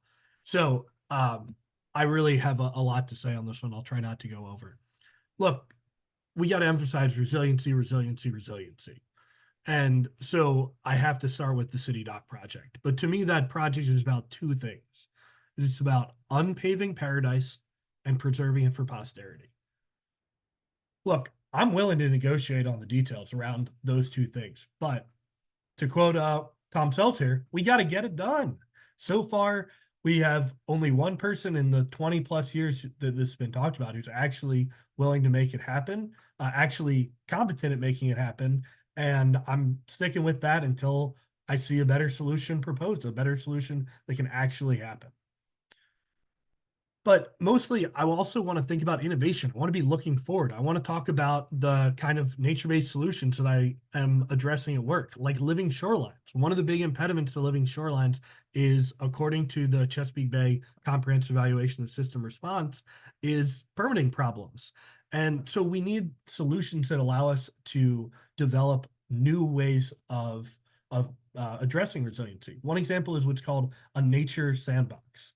Now, if you haven't heard of this before, that's because my organization literally wrote the book on it, and we got cited in this Caesar report. And the idea is that you can take a particular problem, carve it out from the broader regulatory regime, and say, we're going to put some guardrails on there, but within that, you're allowed to play around. So let's see how we can do that within the city. I also think we need to be a little more intentional about our green spaces. One thing that I do love about Ward 1 is that and Annapolis broadly, is that we have a fair amount of green space. we have to make sure we're not just preserving it, but actually enhancing it. There's something called placemaking and the 6 principles of what actually make a good place, like movable seating, shade. To take a quick example on that one, compare Acton Cove Park right down the street from me to the lot across from the abandoned gas station on West Street. That lot's bigger, and yet I barely ever see anybody in it. Whereas Acton Cove Park has people every day. So how do we solve that? Well, it's actually pretty formulaic how you solve it, but you got to get the cash. So let's start right now. We should be applying to this new grant from the Department of Natural Resources that called the Green Space Equity Program. That's state money that is earmarked, and Annapolis, especially most of Ward 1, is eligible for it. Let's go out and get it. Finally, I do think a lot about our global role. We can be a champion, we can be an example. And so when we're talking about something huge like climate change, when we're talking about electric vehicles and walkability and industries of the future like low carbon cement, what do those 3 all have in common? Sidewalks. And so when we're thinking about walkability as this, Harry, if you can wrap it up in about 20 seconds, also means not tripping. And so while we're having a global role, while we're thinking globally, we'll make sure we always bring it back to the local level. Thanks, Harry. All right. Do any of the... Actually, I didn't go yet, Josh. Oh, I'm sorry, Ron. Yep, I'm so sorry. Used to Harry being last there. Please, Ron. Not a problem. I think obviously city dock is what it is an issue we all need to deal with. The flooding, the rising flood, the frequency of it is unsustainable. We've had the 2nd and 8th worst floods in Annapolis history this calendar year. And it's really not fair to the businesses, Storm Brothers and others, to keep getting flooded out again and again to have to deal with it. Because at some point, we're going to have boarded up and empty storefronts if this becomes a regular reality that's not dealt with. The city dock plan, I think, is bold and innovative. I think there's a lot of pieces that people agree on. That's the resiliency aspects of it. The seawall, the hydraulics, the raised berm park, all those things are really good ideas that from my listening to people throughout the district, everyone supports. If we can decouple those parts from the proposed buildings, which again, I think until we can reach consensus on what buildings are right for there, and maybe it's these, maybe it's modifications on them, but I think we can get the FEMA approval now if we decouple the buildings from it and start on the resiliency part. And I think we owe that to the businesses downtown. Now, when you talk about other environmental issues, I think waterfront access is an environmental issue. I think the city's plan is half-hearted. When I was reading through all the waterfront access, where it's described as a bench that you can then look and see the water, and things like that, is not what I think most people consider waterfront access. I'm very proud that Joe Donahue's supporting me, the one who led the legal fight to win citizen rights for waterfront access. I think for environmentally friendly, we need some more bike lane connectors to make the city even more bike cyclable. As for transportation, I agree that transportation is important. People rely on transit for jobs. When I was in Fort Lauderdale, I served on the Transportation Management Authority Board for a term. I get the issues and why it's so important. We are a dense, like Tom Self said, we are a dense walkable community. I mean, our density is 7,572 people a square mile, which is pretty high. So there's a lot that we can do. And finally, to point out, when it gets to environmental issues in general, I also be an environmentalist and a preservationist on the commission. When I was in South Florida, which is a place that developers often controlled, the candidates I ran again and again against incumbents were all environmentalists trying to stop flex, stop density increases, stop more of the high rises. And in fact, I wrote the charter amendment the city of Fort Lauderdale adopted that protected green and open space, saying if the city ever sold off green or open space in a neighborhood, they had to replace it with green or open space of equal or greater size within a 1 square mile area. So it always ensured the city could never get less green space than it has today. So I do come into it with those concerns about the environment, the same kind of concerns I'd bring listening to the residents. Thanks, Ron. And I do apologize for trying to skip over you a second there. And then I need to go too, Josh. Sorry. Yep, Genevieve, you're up. Thank you. I believe that Ward 1 faces many environmental issues. I did serve on the nitty-gritty team for the city dock planning, as well as the full planning commission as chair for arts and public places. I support the city dock plan 100%. It is necessary. I'm a true believer in placemaking and green spaces. Through my travels from work, we have experienced many cities and downtown areas, and it always helps economically and the community thrive when we have places to gather that are comfortable for everybody. In addition to it providing a place for us to gather, but it will also protect us from the rising sea levels and the higher tides. It used to happen like on a weekly basis. Now we're headed towards it happening on a daily basis. It's not just storm surging. It's not just hurricanes. And it does hurt our economic stability of the city. So any resiliency plan that we have needs to lead us to sustainability. And I believe through all of the committees and all of the studies and all of the hard work that everybody has put into this plan, that they have covered all of the options that are available to us in solving these issues. And I would love to see it implemented as soon as possible and move forward with it. I won't claim to have all of the solutions for our environmental issues. Living by the headwaters of Spa Creek, we do have contamination. Anytime it rains, when we have stormwater runoff, there have been things put into place with the city to remediate a lot of the stormwater, but there's still work that's left to go. I grew up in a state in Michigan where we have water and we had access to the water all the time. It is a strange situation to live here and have children that I cannot let into the water most days of the week because of our bacteria levels. And I would like to work with our local environmental groups and move forward with remediating these situations so we can fish again off of the dock. We can eat the crabs we catch off of the dock, and we can actually have our children play in the water without having to worry about them coming home with sores. It's not just about pollutants in our waters. We also have to worry about things that the city is taking care of with certain legislation. And most legislation is well-intended, and they introduce legislation about plastic bags and styrofoam and the legal brown water dumping. So we need to make sure that those are working and moving forward and are regulated. Other actions that we could take to ease climate changes that do affect us and our businesses are the city hotspots. And I believe Harry touched on that, talking about more canopies, more green spaces, places that provide us cool down areas. We are currently covered in brick and asphalt and cement. And I think there's some places that we could look at as to making them a little softer. Also, it would help solve some of the stormwater runoff because they're pervious surfaces instead of impervious. And it would help filter the water before it gets into our bay, and also could feed the canopies that we have, that we need to have in our city to cool it down. Thank you. Oh, I'm sorry, transportation, I forgot. So I did discuss this later in my questions, my answers in the questions, but as far as microtransit, we are a smaller city.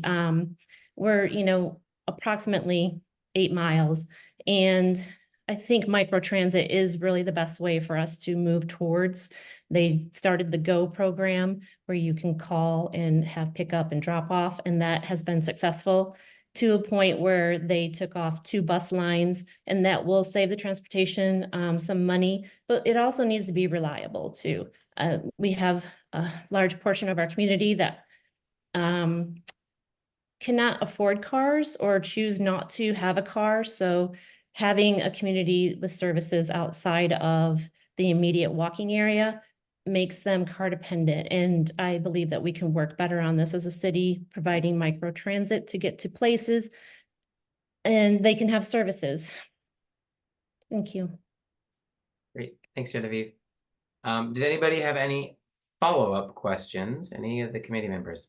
All right, looks like Henry and then Kurt. Thank you, Josh. Thank you all for really making a commitment to participate in the process here this evening. You've all represented yourselves very well.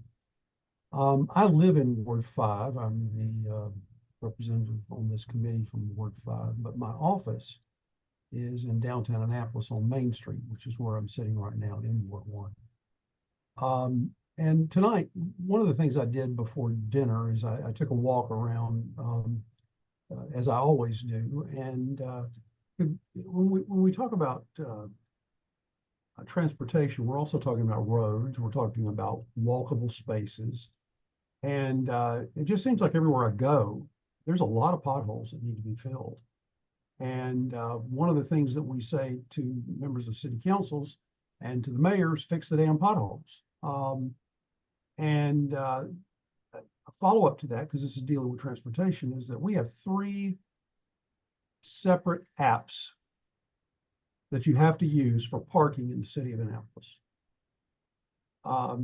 Those are questions that need to be addressed. And these are directly related to businesses that I see going out of business on Main Street. One in particular is an African-American gentleman who had a cigar shop. Now, I don't smoke cigars. I do drink bourbon. And he wanted to get a liquor license. And it just took forever. And he never got it. Now he's out of business. It's boarded up. Could you address, just any of you that feel like addressing some of those concerns? Thank you. Hey, guess what? It's working. Hey, just to confirm what you're asking, Henry, are you asking about how to streamline city services and make them more efficient around fixing potholes and permitting and things like that? Yes, that's correct. I can. Oh, go ahead. Tom, I believe you started with the answer on the last question. So Ron, if you're ready to raise your hand. Yep, I'll actually go. First of all, you mentioned potholes is interesting. Having read through the city budget book, the city has a benchmark of repairing 2,500 potholes each year. The year-to-date number of potholes repaired in the city of Annapolis is 178. So we're falling a little short of the 2,500 benchmark, which also separately raises the question of then what is the money allocated for the road repairs going to in the city? And I agree that potholes, the basic daily life activities, repairing sidewalks, repairing potholes, are things that matter, that make a real difference. And so, yeah, that was something that's actually going to raise to another question, but in another proposed question that you all listed. But separate from that, we need to be more business friendly, and it takes streamlining it. One of our neighbors bought a house that was in disrepair. Ceilings inside were falling in. One of the walls inside was literally collapsing and propped up. They had to get permits. It took the city so long to issue them that it passed a date that they're deemed automatically issued because the city didn't even issue them. So yes, we have major problems that we need to streamline, become a more business-friendly city. Being a more business-friendly city is good for jobs. It's good for our economy. It's good for the people who live and work downtown, the owners and the tenants alike, the employees. It benefits our community. And the worse we are to business, the more short-sighted and bad it is for our economy. Josh, can I address this one? Josh. Yep. Before you answer, Tom, I do want to point out that we are going to try to attack some of this a little bit with a question further in the agenda, but I think if we want to talk a little bit about streamline and then try and tie it back into the original question, that would be ideal. Okay. Look, I think that and Rhonda brought up a good point. I think, again, I'm going to go back and say, I come from a business background, and you have to be efficient to be surviving in the business. Okay. You just have to be. I think with the advent of AI, and AI is starting to be used in government. I've read articles recently about AI and the advent of AI into the government infrastructure. I think that helps, and how it works within Annapolis and how we can afford to do it will be 2 components about efficiency. Doesn't answer your question about the potholes, but it does answer your question about efficiency relative to people getting permits and other issues that tend to be human oriented, that can go away from being human oriented and use technology and the birth technology. So again, not to save us up for the other question, I think to answer that question about housing and construction and things like that, liquor license permits. I mean, we shouldn't have them that long. How do we take that out of the human hands touch and start putting it in an automated fashion? So I think AI, we have to go out, we have to model it, we have to look at other communities that are doing it, and then take and apply that to what we can do in Annapolis, and make sure we can afford it, by the way, also. That's very important. So, that's all I got. Thanks, Tom. All right, I see think Tom was starting to talk, Tom Sells, and then Harry, you'll go after that. Sure. So a comment, or let me lower my hand here now. A comment on the potholes, Henry. Again, there's nothing worse when you're raising a family of young kids learning how to ride a bike and hitting a pothole, and all of a sudden the bike flips over and they're scraping their arms and they're crying because they just fell and are hurt. So I've seen the pothole issues firsthand. Believe me, when it comes to just the engagement of walking around, biking around the city, it's a problem. I do want to go more into the efficiencies that you mentioned around permitting and so forth. I think that is where, again, this is my background in technology, working with federal agencies and state and local governments across the country on exactly those kinds of things that they're implementing. And I'd like to talk about that in that question coming up. Perfect. Thanks, Tom. All right. Yeah. As a couple other folks have said, I think there's more to be said on efficiency later, but I do really believe a lot of it is about refocusing on the outcomes. And I'm going to give you an analogous example to potholes, which is lead pipe removal. City of Newark, New Jersey, that's something my organization works on, although not me directly. City of Newark, New Jersey is able to get out all their lead service lines in under 10 years. City of Chicago, at the rate they're currently doing it, will take them over 300 years. That is a really urgent problem, right? Lead pipe removal. And a lot of it comes down to how you structure contracts. So again, I'll get into a little more detail on that, but I think a focus on outcomes is one big way to solve it. I also just want to briefly mention, because Tom said something about it earlier, I'm all for innovation. You'll hear me say the word, I don't know, somebody count it tonight and let me know at the end how many times I say it. But I do think we need to be very cautious when it comes to, not just cautious, but smart. So having artificial intelligence help somebody fill out a application for a liquor permit, awesome.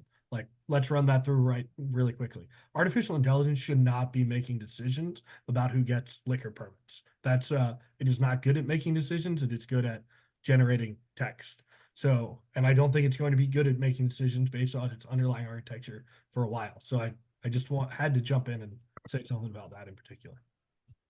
One other thing, though, you know what it could be good for is identifying where potholes are from satellite imagery. That's a really excellent use of artificial intelligence we could be putting to use right now. Kurt, I saw that you had your hand up. Indeed. We focus back on this current question about environmental Yeah, problems. this question has to do with environment primarily. Great. And I need to bring up one other very important thing. I'd like to skew it toward environment and especially toward transportation, which I believe to be probably the single component of how we spend our money and other resources in the city of Annapolis, and which has the greatest environmental impact. I want to start by reminding everybody here, we've been talking about large topics. We've focused on such things as communications with constituents, with constituent services, big ideas, all of which are important, interesting, but I want to remind everybody on this panel and the people who are going to make the vote that we are choosing a legislator, that is, people who write ordinances. And so my interest from all of you is, what ordinances will you be pushing? Your job is not primarily, although it is partly, is not primarily running the city. In fact, you're legally barred from running the city. That is something the administration and its employees does. Your job as a legislator will be to write legislation which requires those doers to do what you want them to do. So my question is, what legislation do you propose on the specific topics of transportation? And I want to cue you in on one thing. The Annapolis City Transportation Board made a recommendation that fixed route transit, which is 94% funded by federal and state resources and only 6% funded by fares, that the city bite the bullet and pay that last 6% and provide free transportation to all Annapolis City residents. We have good data to believe that that would more than double the use of fixed route public transportation would make a huge impact on public, on environmental impact. But the city council shot it down. So my question is, do you see points of leverage, if not free fare on fixed routes, for example, which is a huge bargain? Many cities have done it. Anne Arundel County has done it, but the city of Annapolis has been unwilling up to this point. What legislation would you promote, sponsor, introduce that bears on transportation and improving the environmental performance of Annapolis? Kurt, I actually want to disagree with the premise just slightly. I think one of the crucial roles of an alderman, and most importantly, this alderman or Alderwoman Tierney, was chair of the finance committee. And so I would say maybe even more crucial than writing ordinances is developing the budget. And so my answer is it's going to be a little bit that is an ordinance. But the budget itself is an ordinance. Which is that we need to make sure that our budget is focused on outcomes. So the way, we write the budget right now is we start off with last year's budget. And what we should be doing is thinking about whether it's transportation or whatever it is, are the outcomes that we want to achieve? So if it's transit ridership, let's start with how many people should be riding those buses? What is the goal that we want to hit? And then work backwards on what are the resources that we need to achieve that. So let's introduce outcomes budgeting into the city council. It's something I've already talked with Alderman Arnett about. He tells me it's something he's been pursuing for years. And ultimately, whether it's specifically fixed route transit, I've read a lot of research on free fare ridership as well. And I think it could be one solution, but I think what we need to be doing is focus on the outcome of how do we get more people riding public transit. If there's good research to back up making it fare free, I would be supportive of that. But I want to think about, for every dollar we spend, how many more people are we getting to ride the bus? Thanks. Good Thanks, response. All right, Tom Sells, I see your hand up. Thank you, Josh. And Kurt, I think I would take one step back too and say, Gavin Buckley He's hanging in there. Restaurant owner before he became mayor. He won his election with 74% of the vote here in the city of Annapolis because he was good at communicating what was going on with the legislation to its citizens and the impact it was going to have. And so I disagree with the premise that you need to be a legislator and a policy wonk. I get that's a big part of it. Don't get me wrong. But I do think it's really important that these things are communicated in a way that constituents understand what's going on, the impact, and why we're doing it. I think that is the job of the alderman, to represent its constituents. And so I just wanted to make that comment there in regards to the environmental impact. Thanks. Do you have legislative goals? Well, I think my legislative goals on the environment, again, keep the main thing the main thing. We've got to get City Dock project done. It is the most important thing we have on the agenda. We are very close. And I think that is the primary focus for the remaining of this term and the next term in 2025. We have to get that done. We are literally dealing with flooding on a constant basis that is closing businesses, shutting down roads, and preventing our citizens from moving around the city safely. That to me is what it is all about. Great. Can I add something here? Please. Look, I think I'm going to go back to say transportation is obviously very important. It affects the environment. But we got to be able to pay for it. And again, I'm going to bring a business perspective to this conversation. If we are going to be $2.2 million short, it's going to impact some of these aspirational thoughts and directions with transportation. That's indicates that's what's going to happen in 2026, fiscal year 2026. So we need to start thinking about that. We need to start thinking about how we're going to make up the 2.2 million, which I've made a couple suggestions on that, without raising taxes. Very important. We're going to get into that a little bit on another question. But as much as aspirational we want to be about doing certain things for transportation and effective environment, we've got to do it in a cost-effective manner. That's really, really important as we move forward, because we all want a lot of things, but we got to pay for it in some way. So that's just my 2 cents. Thanks, Tom. All right, Genevieve, do you have anything else to add? Yes, thank you. My intention in coming in, if I was voted in to be Alderwoman, is my first thing I would love to do is sit down with the department heads and get from them what they think is broken and what doesn't work for their departments, where they're seeing the complaints coming in through the ombudsman and through various other channels, and go from there. I don't have any particular legislation at this time off the top of my head, but I do know, as being a resident of Ward 1, also with somebody who just renovated their home and has many friends who are trying to renovate their home, I do know that we have some hiccups within the planning and zoning department, but I feel that that comes from layers and layers and layers of legislation. I think we need to be careful with any new legislation that we do propose without reviewing past legislation and figuring out what is bricking our governmental system within the city. So that would be my first step plans in moving forward with legislation. I have written legislation for the city before in partnership with Sarah Elfrith, actually, to fund the Arts and Public Places Commission permanently off of 3% of the hotel tax money, which is paid in by the visitors that come to the city. It allowed the arts programming to be fully funded, and I worked alongside with our law department in establishing new codes for arts and public places and how we operate moving forward. And I would continue to do that work with the departments and those who could help us write that legislation. Great. And then Ron, if you have anything to add as well? Yep, I do. Good question, Kurt.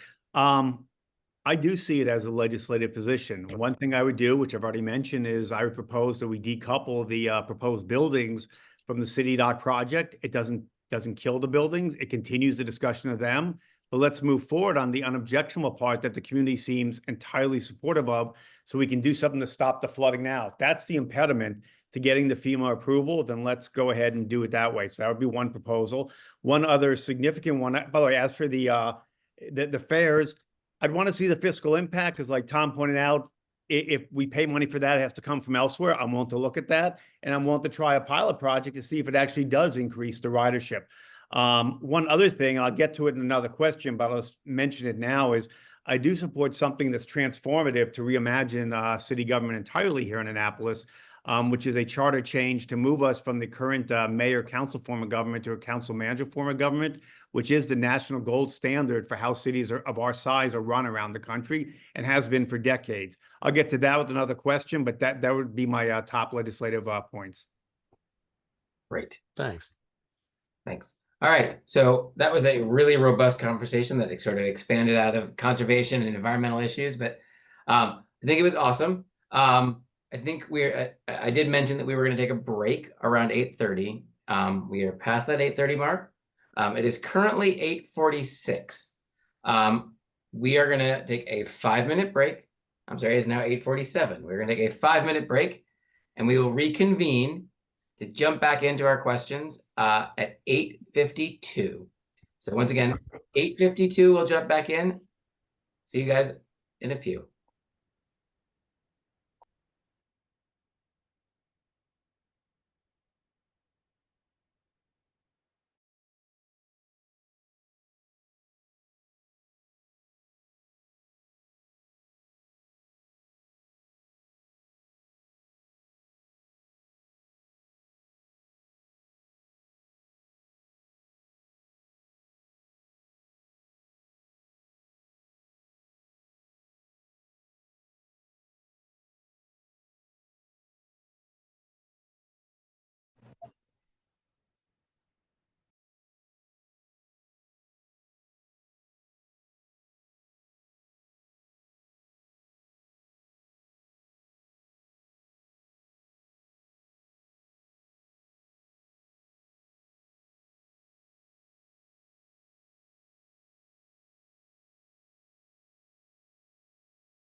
All right, looks like we have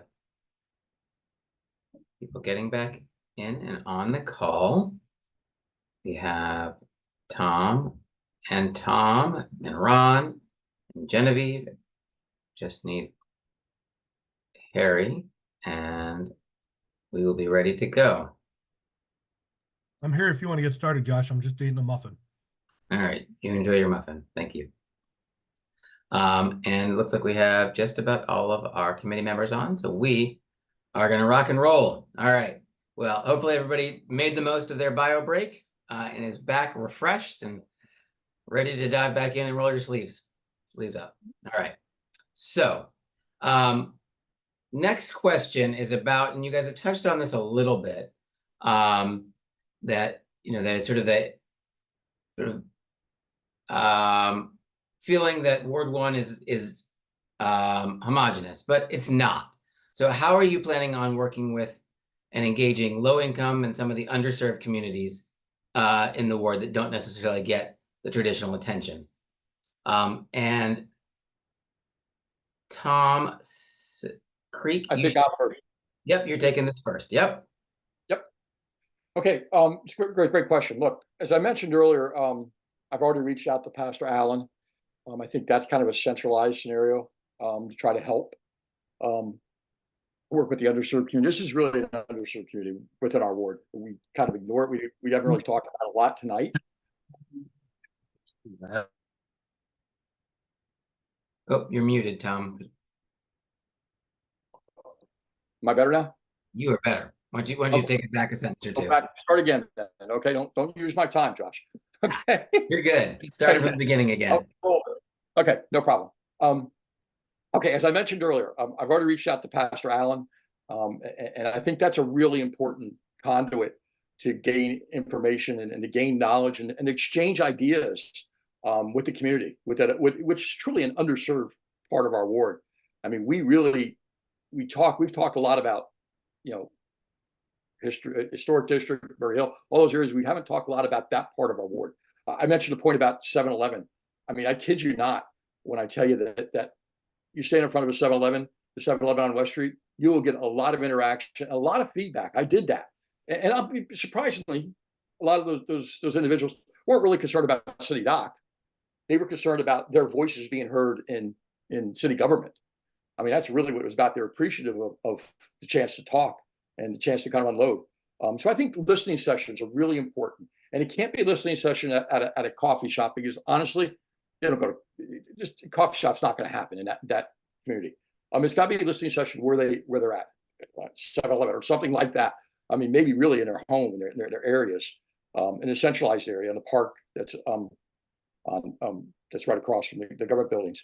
We have to create that. We have to do that. We have to really reach out and not just step back. Now, I think it's really important also, even though we listen, we've got to respond. Okay, I'll have a 72-hour promise. If somebody gives me an issue, be it whatever section of the town or their ward they're from, I will get back to them in 72 hours. It may be the status is the same. It may be a solution. But I will get back to them and try to help give them direction. That's really important, because one of the frustrating points for everybody is that they're not hearing back. They're not hearing input. They unload, they emotionally go after it, and unfortunately, they don't get response back. That's very, very important that we're two-way in our communication. So whoever gets voted in tonight, I would strongly suggest that's really important for the ward. You got to be two-way. We have to be two-way. We can't just be a one-way street and download the people. I hope that answers your question. Great. Thank you so much. All right. Next is Harry. Thanks, Josh. I think, we've heard here already that there's this popular conception that Ward 1 is full of rich people. Let's be focused on the statistics here. We know that, the median household income in Ward 1 is $125,612 last year. Last time the American Community Survey was completed. But we also know that there are a lot of people struggling, right? There's 5% of people whose household income is less than $15,000. I mean, that is mind-boggling to have to survive on that. But I want to speak a little bit to this conception of Ward 1 as the heart of our city where people from all incomes flock to. And to that extent, I think Ward 1 can serve a really important role as being particularly welcoming and making sure that we have a lot of public access points. I really appreciated something that was said earlier about it's not just about having a bench on the water. That's great, but really having ways that people can engage with it. And Ward 1 has a lot of unique opportunities to do that. So let's make sure we beef those up. And particularly, again, I'd point back to taking advantage of that green space equity program that was just released. The other thing is when we're thinking about low income folks, I was really struck by a statistic when I was doing some research for this interview. Of our renters in this ward, about 25% of them are paying more than half their income to rent. That's absurd. Your rent burden if you're paying more than a third of your income. If you're paying half of your income and then to have that be 25% of people, that is mind-boggling. And the solution is so we have to create more opportunities for there to be homes. We have to ensure that there's missing middle housing for service industry workers and for people like me, right? I am not a service industry worker. I'm a white-collar professional, and I still worry about being able to buy a house in Annapolis. And it's not just me. The people who literally build houses in Annapolis, when I walk around and I see where those contracting trucks are from, they can't afford to buy houses in Annapolis. So there's a ton that we can do to make sure that we're creating homes, because that is the biggest way that people are getting their disposable income eaten into. I appreciate what was said earlier about communicating with our Bloomsbury Square community and making sure that we go to where folks are and hear from them and respond to those worries. I think that that's something that I feel very comfortable doing. I think my background where I grew up makes it possible for me to really be able to communicate with lots of different kinds of people. I have no problem with walking into a situation where a lot of folks don't look like me and striking up a conversation. A lot of when we're talking about supporting low-income communities, though, it's not just in Annapolis. It's across the city, and it's frequently in public housing. I've talked with some of our city's leaders on what's causing problems there. Heck, I've talked with some of our residents in there. I've gone and knocked doors in public housing complexes. And I know some of the solutions around that are reforming tenancy law. It's about ensuring safety, right? That is one of the reasons that low-income communities stay low income, is because they start off unsafe and they get stuck in that trap. So we have to find ways that we can get efficiencies in policing. And that comes back to what I was talking about earlier around outcomes. So how do we measure those outcomes? We know we're going to have a new development at the DPW site. And that's, I think, hopefully going to be the future of public housing. I think it is really clear the future of public housing is mixed income and mixed use. We need to make sure that that is how we do development going forward, because it just makes financial sense. It's also safer. And at the end of the day, it's what's right. But I think we need to remember that, yeah, we have different parts of our community, we have different parts of the city, but even in our neighborhoods with really, really high home values, there are people who are on a fixed income and they're struggling. We need to make sure that those neighbors are not cast aside or hidden or stuck somewhere, but embraced. You got about 20 seconds left. Well, then I timed it just right. Embraced as neighbors. Cool. Thanks so much. All right, Ron. Yep. Actually, want to start with, I agree something Tom mentioned about going to the churches is the way you meet some of the folks in the underserved communities. I'm proud that two of the pastors already are supporting me. That when I worked at the sheriff's office as a commander there, we worked through the churches extensively to try to reach people in the community. I'm also proud that one of the founding members of the Caucus of African American Leaders, Juanita Cage Lewis, has endorsed me in this campaign. Now, I get the concept of what people struggle through. I'm first generation American on my father's side. I'm a child and grandchild of Holocaust survivors. They had to flee. They were denied entry to the U.S. They were stateless, undocumented people who ultimately my dad grew up first in South America because they couldn't get into the U.S. during the war, and didn't make it into the U.S. until the 1950s. So I have a special appreciation for those who are ignored and underserved by government, those who need help the most. Now, I think some of the ways we can help them are a few things. And by the way, something Harry mentioned, I'll go further. 5% of our residents in Ward 1 have no health insurance. That is a group that also needs help. 24% of all households in Ward 1 have a disabled person living there. That was also from the GIS data. That was interesting. And I agree we need to look at the HACA housing. What the city has done, their history, especially in recent years, has been a shameful history here in the modern period, that they even tried to get a responsibility claiming they really had no role. The court rejected it. The HACA was a separate group. That was simply just wrong. And I'm very proud that Joe Donahue, the lawyer who led the fight to reform HACA, that won the fight, the repeated fights, is one of those endorsing me in this. Now, I think 3 things we can do to help residents in general, including tenants. One is to stop taxes from continuing to rise. Over the last 7 years now, your average Annapolitan is paying almost 25% more in property taxes, partly through tax hikes, partly through rising assessments, which are silent tax hikes. And every time that happens, a landlord, another property owner, passes it along to the tenants with a markup, usually even more. And so everyone gets hit by that. And 25% increases in the last 7 years is frankly pretty high. Next, I would be a champion for public transit options. People need it to get to work. It's when Kurt mentioned it, it was something I discussed in the last answer. I just go back to that one. Let's look at pilot projects. Let's see what we can do, see if something works. If it doesn't work, we try other options. The third thing is to be an effective advocate for public safety services throughout Ward 1. And that is something to protect the lives and property of the residents. And I do have some concerns, having read the local 1926 GIS report about response times that disagrees with the city's budget report, that I think a lot of residents in Ward 1, because of the streets, because of location, the firefighters, their data shows that we're not meeting the 4-minute NFPA response time. So I do think we have real concerns. And the last one, by the way, is just I will be accessible to the residents. Like I said, the cell phone, the email, anyone can reach me. I will be accessible.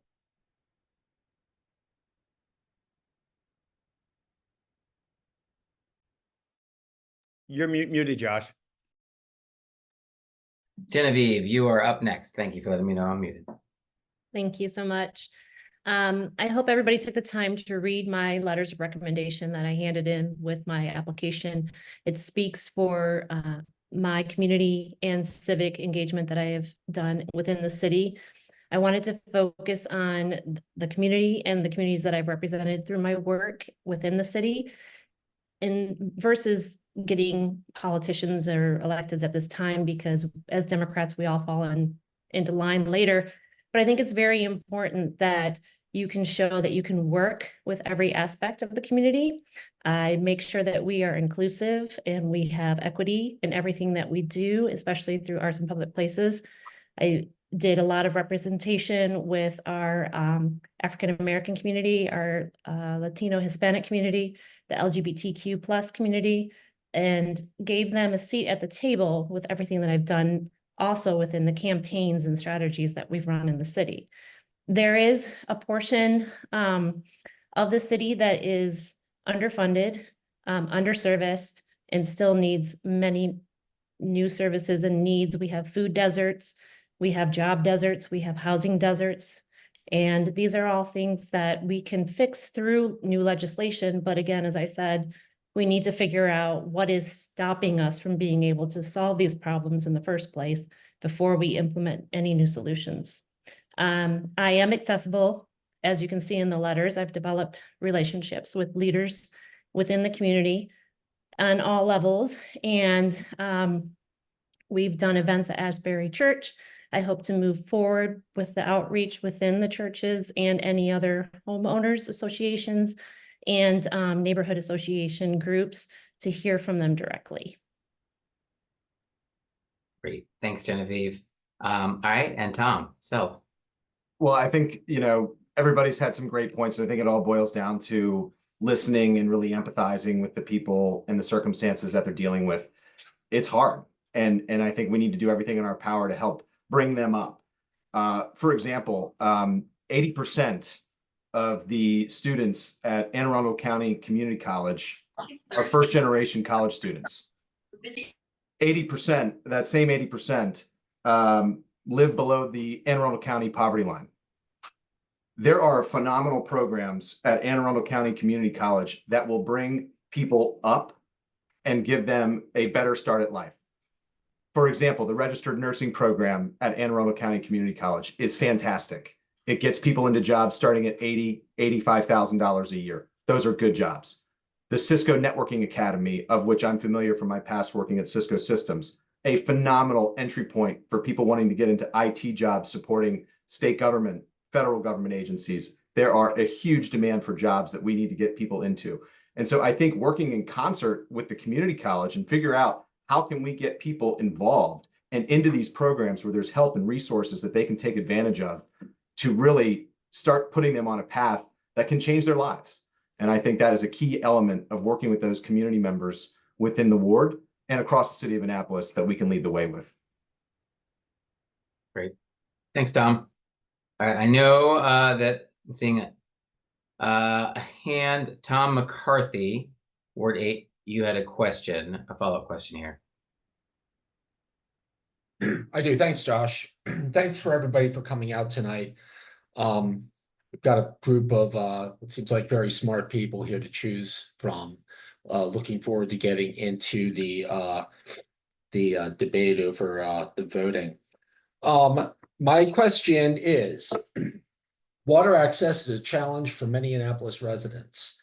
Do you support expanded water access, and do you support the Equitable Public Water Access Plan, specifically the sections dealing with new opportunities and potential sites on private land?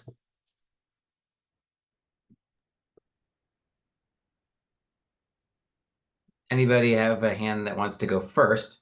And if not, I can go first. thanks, Genevieve. You're welcome. I do support expanding water access 100%. I think there is according to my conversations with Eric Lashinsky, I think there's some misunderstanding about using private property in order to expand. But there are numerous places within our city that are currently being used by some of our neighbors as if it is their private property, and it's not. And it needs to open up to the public, and the city needs to not be so timid about having these situations. I know we don't want to get caught in litigation, and we don't want to have, high-ended, court cases. But as I mentioned, growing up in Michigan and having water access my whole life, it seems a bit, I don't know the right word for it at the moment, but it's not being a community in order to hoard public water access as your own. And I would like to see the plan be revised after the comments that came in this week, because this was the last week that you could comment publicly on it. I would like to see it revised and be a little bolder, and the city stand their ground on allowing the residents to have access.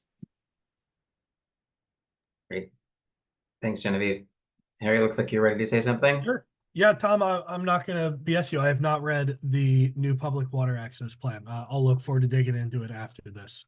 In general, I think the city is clearly making investments in more public water access, and that's a great thing. I think a lot of it is also going to be about culture and how do we change the culture around it. So Baltimore Harbor, right, was for years supposed to be swimmable and fishable by, I think it was originally 2020, and then it wasn't quite. Or you look at DC and the Anacostia River, supposed to be swimmable. Not quite, not quite. Okay, maybe now it is. Oh no, now it isn't. And that's going to breed distrust for a really long time. So yes, there's a lot about that we can actually do about public water access, but I also want to think about how do we make it more normalized for folks to be able to go in the water and swim around. And obviously that starts with actually meeting our safety standards, but then there's a long way we have to go after that. And I'd just like to throw in, I have gone swimming at Spot Creek, and I'd be happy to go with anybody else to encourage them to do it, not after a rainstorm. Not after a rainstorm. All right. Tom Sells, looks like you're ready to talk. Yeah, I mean, I would just say, water access, I think, is in the DNA of being an Annapolitan. I just think it's right, and so I feel like, Tom, to some of the components of the plan, as you mentioned, I look forward to understanding more about what is going on with those and some of those specific nuances. But I just think, in general, right, the ethos of it, which is having water access, being a part of this maritime community, is foundational to the DNA of our town. And I think we need to promote that, and we need to expand that to people so that they can enjoy it, and really grow fond and strengthen that tie and bond that we all have to the city of Annapolis. Great. Thanks, Tom. Josh, can I speak up? Yeah, please go ahead, Tom. Yeah, look, I did attend the water access meeting at PIP when they had it recently. And there is a lot of changes that are going to happen. We obviously understand that, you know, when you start a plan and everybody adds their input, it'll change. I don't think anybody in here on this call is going to say they don't support water access. That would not going to do that. I mean, obviously everybody's going to support water access. I think what, you know, the kayak dock, city dock, you know, kayak racks and the advent of the city gate park. I think, you know, that's going to help. We got to keep pushing more access in that. But again, I put this in line with what we just talked about the underserved community. We can't only think about, you know, the certain demographic with water access. We got to think about a broader demographic water access and find ways to promote that. I think programs that do just that, and then not just in Ward 1 too, by the way. I think I sat in a discussion one time when I went to a 2040 meeting at Eastport just to sit in. And they talk a lot about water aspect over the Eastport part of the town. We got to really think of it in a broader sense. And that's what the water access plan brought out. But in a broader sense, and how do we get as many people as possible? Forget what they look like, if they could swim or not swim. How do we get many people using the water and enjoying it? And it could be, look, it could be a walk along the boardwalk that's going to be built. That's water access, by the way. It doesn't need to have to jump in the water. So I'm pointing out that I think we're starting to do some good things. I don't think it's just a set plan. Once we do the plan, we're done. No, I think it's got to be evolutionary. You do not want to just put something in stone and say, that's it. It's got to be evolutionary. It's got to grow. It's got to change. And that's really important for the city from a cultural perspective and from a diversity perspective. Thank you. Josh, can I jump in too? Yep, Ron, your turn. You're up. Yep, appreciate it. That I read the plan and it's underwhelming at this point. Like I said, I think this is now the third or fourth time I've mentioned water access.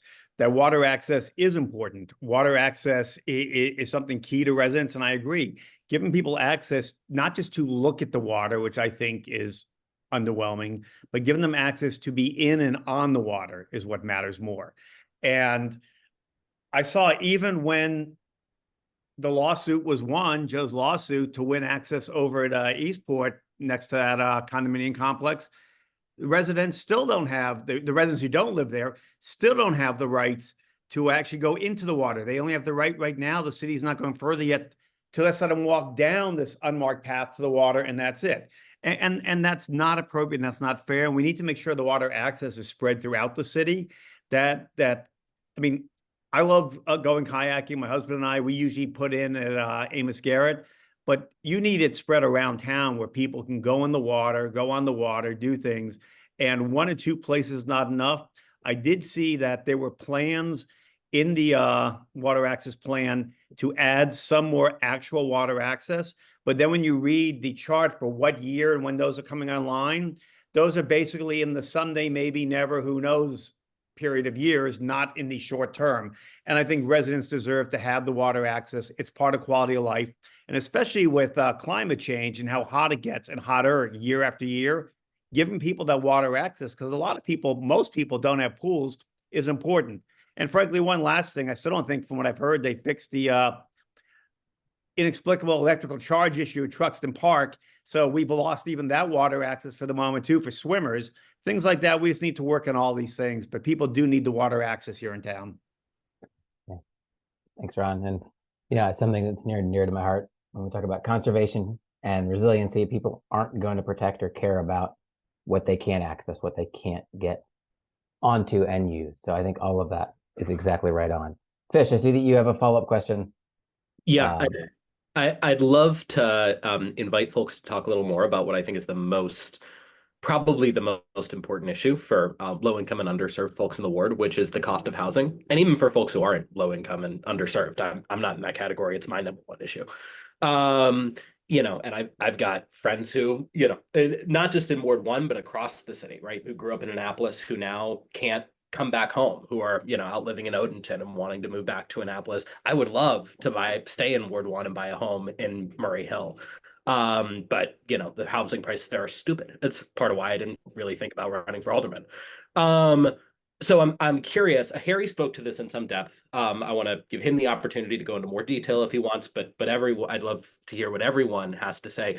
What can the city do? What are you going to do specifically to bring the cost of housing down, renting home prices in Ward 1 and across the city? Sure. Yeah, I think the number one thing that we know that actually works, that doesn't just sound as like a good platitude, but that really is effective at this, whether you're talking about Dallas or you're talking about Minneapolis or you're talking about Maryland, is you have to create more homes, period. That is the most effective thing. And I understand, like I said, that is not the simplest answer, but that is the answer that's the truth. And there's a lot of different ways that we can think about doing this. One is by making the city more investable. So that comes down to permit streamlining. I was talking with somebody who helps build houses in Baltimore, and he was saying, we don't work in Annapolis, period, because we hate dealing with the restrictions. So how do we streamline those permits? That is a really crucial one. I also think if we go back and look, I'm going to talk about this a little bit more in one of my later questions, but we know which properties in the city are producing more tax revenue than we're spending on them. And overwhelmingly, those are places where there's more density. So, somebody talked earlier about density within Ward 1, and I've got a little bit different data in front of me that we're the third least dense. So there clearly are things that we could take from other parts of Annapolis to allow for greater density. One of those really easy things I think about is if you drive around Eastport, I see places where there are actually, I think it was one time I was going home after a D30 meeting, and I noticed a couple different houses that looked like perfectly normal houses, but they have 3 mailboxes. So making it possible for folks who want to subdivide their houses into these A, B, and C. I live in 41A Dean Street. I would love to make that process a lot easier. And yeah, I think, and then one last thing that I'll mention about that is I do think there's opportunities to look at where can we build more densely outside of the historic district. So I mentioned like car dealerships, but also I think our public housing developments, as we're looking at redeveloping some of those and developing that DPW site, if we make that a public-private partnership with mixed income and mixed use, that's going to allow us to develop a lot more housing units. Not only will those housing units be better for all the things I talked about before, but simply having more housing units in the city is going to drive down home prices. That's the truth, whether it sounds good or not. Thanks, Harry. Ron, you've been at sort of the end of the question line for a little bit. You want to jump in? Yep, I'll jump in. Actually, on the density, our density is actually 7,872 people per square mile, which is rated high. City of Baltimore, by contrast, is 7,235. So we have 600 more people per square mile in Annapolis, in downtown Annapolis in Ward 1 than we do in the city of Baltimore. So we do have what's considered a high density here. There's different ways to look at it. I'll be candid with you. As for housing projects, prices of houses, market controls that. And when people can afford it, they'll buy it. I'm not going to tell people to do things to undercut the value of the homes that they own in Ward 1. But if they want to find ways, they do want to add basically the granny flat as sporting unit. If they want to find a way to add an apartment that still keeps it looking historically appropriate, because streamlining the process is important, but it has to be done in a way that's respectful of the character, particularly of the historic district and areas like that, so it continues to look as it should. And there are certain things we can do. My house, we can't have storm windows, for example, on the front of the house facing the street because it's not time period appropriate. There are certain things you still have to live with in the district. But I think in time, prices will drop. It's been cyclical right now. It's still in the post-COVID period when people spend a lot of money, and you have the mortgage rates. When mortgage rates drop, when people who are selling can buy a new home, the market will govern the price of that. For the rents, like I said, it is high. Having friends who are bartenders downtown and others, I hear from Trey, I hear from others, I hear from friends about how expensive it is. And the reality of it is at least if we can cut, again, stop the rising. The one thing the city can control is stop the rising tax burden on the property owners. It will stop them from passing along and marking up tax hikes to tenants, because that's who eats them each time. And that's one thing that keeps it particularly high. I think in general, like I said, on those things, to some extent, market controls. I agree with Harry that when we build affordable housing out at the old DPW site, that will help somewhat.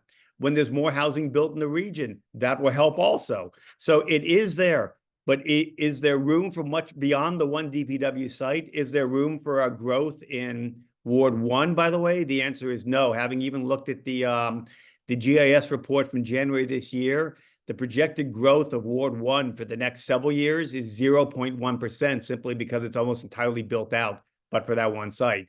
So the reality is Ward 1 is not going to change and not going to get more affordable until such time the mortgage rates drop, and that's more of a federal question. It's just, it might not be the popular answer, but I think that's the honest answer. Okay. Thanks, Ron. Yeah, Josh, if I can jump in here. Look, I can agree with Ron from a macroeconomics perspective. We're not going to control the price of housing in Ward 1. That's just not going to happen. I mean, the market's going to control the price of housing. That's the reality of it. DPW, we're building houses that, are going to equal to, 80% of AMI versus the 50% for the other, public housing. I think that's going to help. There's units that are going to help. But look, when you've got apartments in parole for a studio that they just built for $2,000, that's the market. I mean, that is the market. And that's not suggesting that that's right. And I think, apartments over a period of time will come down because it is a math number. People going through it and supply and demand. I also will suggest that I think that we have to look at, it's very important that we look at how do we keep people in their houses also. Okay. We just don't want to turn over houses. How do we keep our citizens, our residents in Ward 1 in their houses so there isn't a turnover that creates, because what's turnover, price is going to go up. Obviously, because you're going to sell a house at a different level. Comparatives puts price up. My neighbor sold it for $1.1 million. I'm going to go sell mine for $1.2 million. I mean, the neighbor doesn't sell, you don't have that problem. So you kind of got to deal with that issue too. And we'll talk a little about that, I guess, a little bit in a couple other questions as we go through. But the reality is prices are going to be what the prices. Not land, not more one. And it is developed if it turns out to be the gas station on West Street. I mean, the gas station on West Street is most likely, everybody seems to see, condos again. Expensive. I'm not saying it's right or wrong. I mean, the lot next to the Thai restaurant, that lot is going to be developed. I think it's owned by our mayor, and he can tell you how it's going to be developed. But I don't think it's going to be affordable housing. Would be my guess. So that said, I agree with Ron. What Ron said, in essence, is from a macro standpoint. Great, Harry. Looks like your hand's up. Yeah, I recognize we're not having a full-on debate here, so I'll limit myself to just one last thing I wanted to add, which is I do think we need to be thoughtful about short-term rentals, which can also drive up the price of housing by competing if we aren't building more units. So I would like to propose a system where we do require licensing and short-term rentals. It's something the city's already talked about. And we tie the number of short-term rentals that are allowed within some area, be it the historic district or however we define it, to the number of new housing units added. So we can't add more units of short-term rentals unless we're adding more units of housing overall. I think that's really crucial to kind of have a win-win solution. And Josh, can I ask a question, Paul? I know this isn't a debate, but short-term rentals is an issue in the district and ward. It's very important. I went back and looked at that because there was a statement made in the 2040 planning that short-term rentals are driving up prices. So I went back and looked at West Annapolis, Murray Hill, and the historic district. And frankly, on a per square foot basis, short-term rentals were least driving up prices in the historic district than any other part of Ward 1 and a part of Annapolis. So 6% versus 12 and 14. So on a per square foot basis. So I'm not sure short-term rentals are driving prices per se. To Harry's point, one of the things that I propose and talk about proposing legislation is that we need to look block by block and say, look, what's the percentage of short-term rentals? Dean Street has 68% rentals. Now, not all short-term. There are some rentals in Dean Street. They're not short-term. But we need to look block by block on short-term rentals. There's 1,228 short-term rentals in Annapolis. We need to look block by block and then have a conversation with the residents. as what percentage makes them feel that they're, losing the character of the neighborhood. Some people say 0, some people say 50. But I think that's a fair conversation to have from that perspective. But I wouldn't say short-term rentals in themselves are driving up prices. I think I'd be careful with that conversation. Josh, can I jump in with one more thing too, real quick? I will, before you jump in, and I realize that we sort of elbowed out both Genevieve and Tom Sells, and so I want to give them a chance to jump in, and then Ron, I will circle back to you for the last word. Thank you.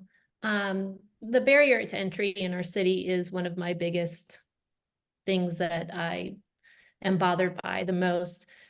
We're seeing people come in and being able to afford basically a first-time home in Annapolis above the age of 40, which is not like the nation average for first-time home buyers.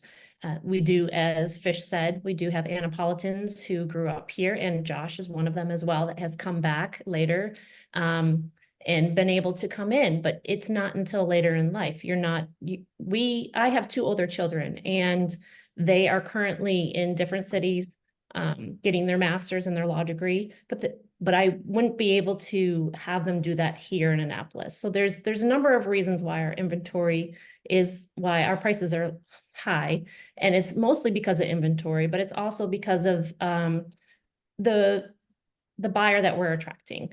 And if we don't have the right inventory, we are not going to be able to attract a first-time home buyer or a younger buyer of a house. So there are some options that I've discussed that we could possibly do in order to increase the inventory in Ward 1, as we can't really build new because land is gone. It's been developed. There are maybe a few parcels that we could start trying to subdivide, but with planning and zoning, they won't let you take 1 lot and make it into 2 lots in a lot of situations. So you have to look at inventory that we already have, and that's allowing it to be easier to subdivide it into one property into multiple apartments.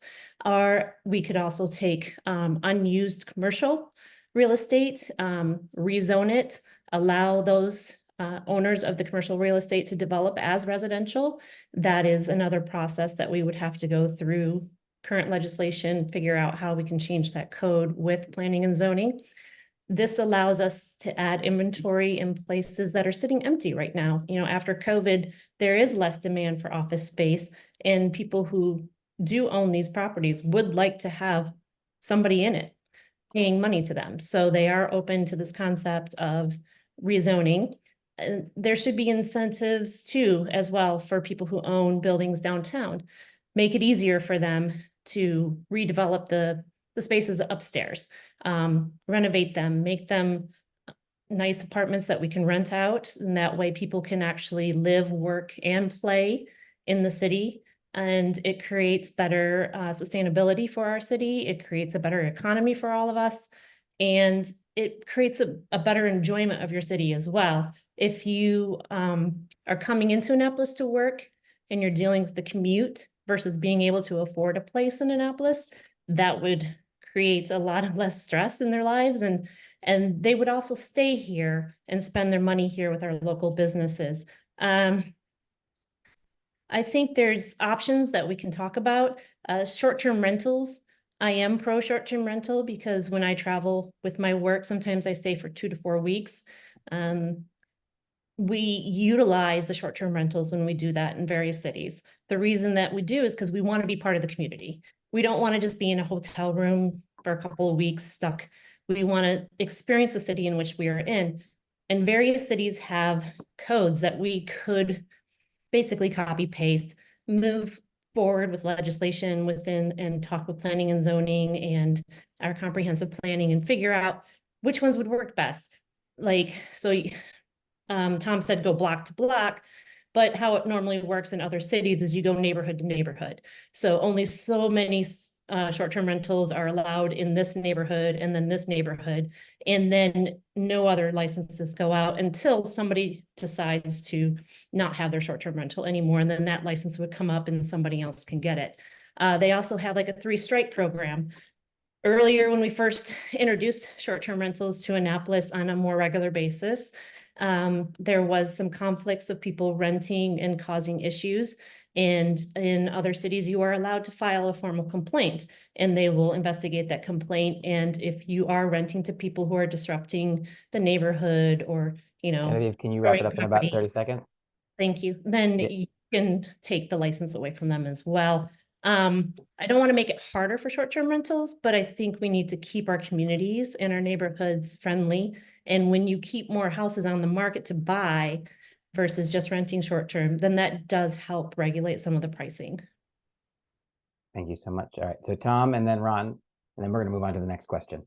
Perfect. Well, and I would say, you know, Fish, this is a tough issue, right? I mean, I think this is an issue that's dominating the discussion, not just here at the local level, but at the federal level as well, too. And I think that's why the election coming up in November is so important, because this is an issue where it's going to be a whole team effort to get, you know, people in a place where they can be a first-time home buyer in this market that has just become outrageously expensive. So I wish to say that there were easy solutions and quick answers for you know, how to go about it. I think the key is obviously there's a lot of needles we have to thread, right? There's the charm of downtown Annapolis and having smart development to increase the supply is, I think, going to be a critical part of that. And there's a lot of vested interests in that conversation. So I just see that as really a team issue, you know, where it is dominating the national discussion for the right reasons. There's only so much we can do. We can have an impact, but I just think we have to be smart about it. We have to engage more people and bring really a whole of government approach to help this issue, because, you know, as I look at my kids, you know, I think, how the hell are they ever going to afford living in Annapolis now, right? You know, it's really important to figure that out. And it also goes back to one of the points I mentioned of getting people into good paying jobs with the local resources that we have here that promote moving into good high paying jobs where that dream might be a reality. So a lot of different ways to skin that cat. Not an easy topic, not an easy, you know, quick answer to solve it. But I think it's an ongoing dialogue that's going to take a lot of people to help move in a material way. Great. All right, Ron. Yep, I was going to say, I like this round, and because it's not a back and forth being disagreeable, it's an and which I like, which it's nice that we all coming from different places, but all landing large in the same area. One thing I'd also add to it that I do support, getting back to Kurt's legislative question, is that related to this topic is statewide for homesteaded properties, the property that is your primary residence. There's a 10% cap by state law maximum that your assessment can go up every year. So even if the rate, your tax rate in the city stays the same, if your property rises 10% in assessed value, you're still going to be paying 10% more in taxes next year, even without raising the rates. Now, the county, the 10% is the maximum cap. Anne Arundel County lowered their assessment cap to 2%. They're not at 10%. The city of Annapolis is still at 10%. I would like to actually lower our assessment cap to 3% or the end of year CPI, whichever is lower each year. So we also don't price residents out of their homes. That's one other thing I would add to my list. So that's the only other last thing I want to add. Great. Thank you so much. All right. I mean, I don't know about anybody else. I have thoroughly enjoyed this conversation. As Ron just said, it feels like it's both a little bit of a back and forth, but really like a building on of like great ideas.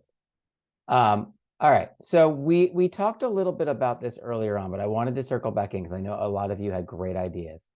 So what potential efficiencies in Annapolis government have you identified that would either decrease taxes or expand services or both? How do you feel about that sort of mix that we currently have of county versus city services? Is it optimal? Would you change? Are there any expenditures that you think should be halted together or sort of reimagined? So I'll say that again, just so you guys get it all. So what efficiencies in the city government have you identified that would decrease taxes or expand services or both?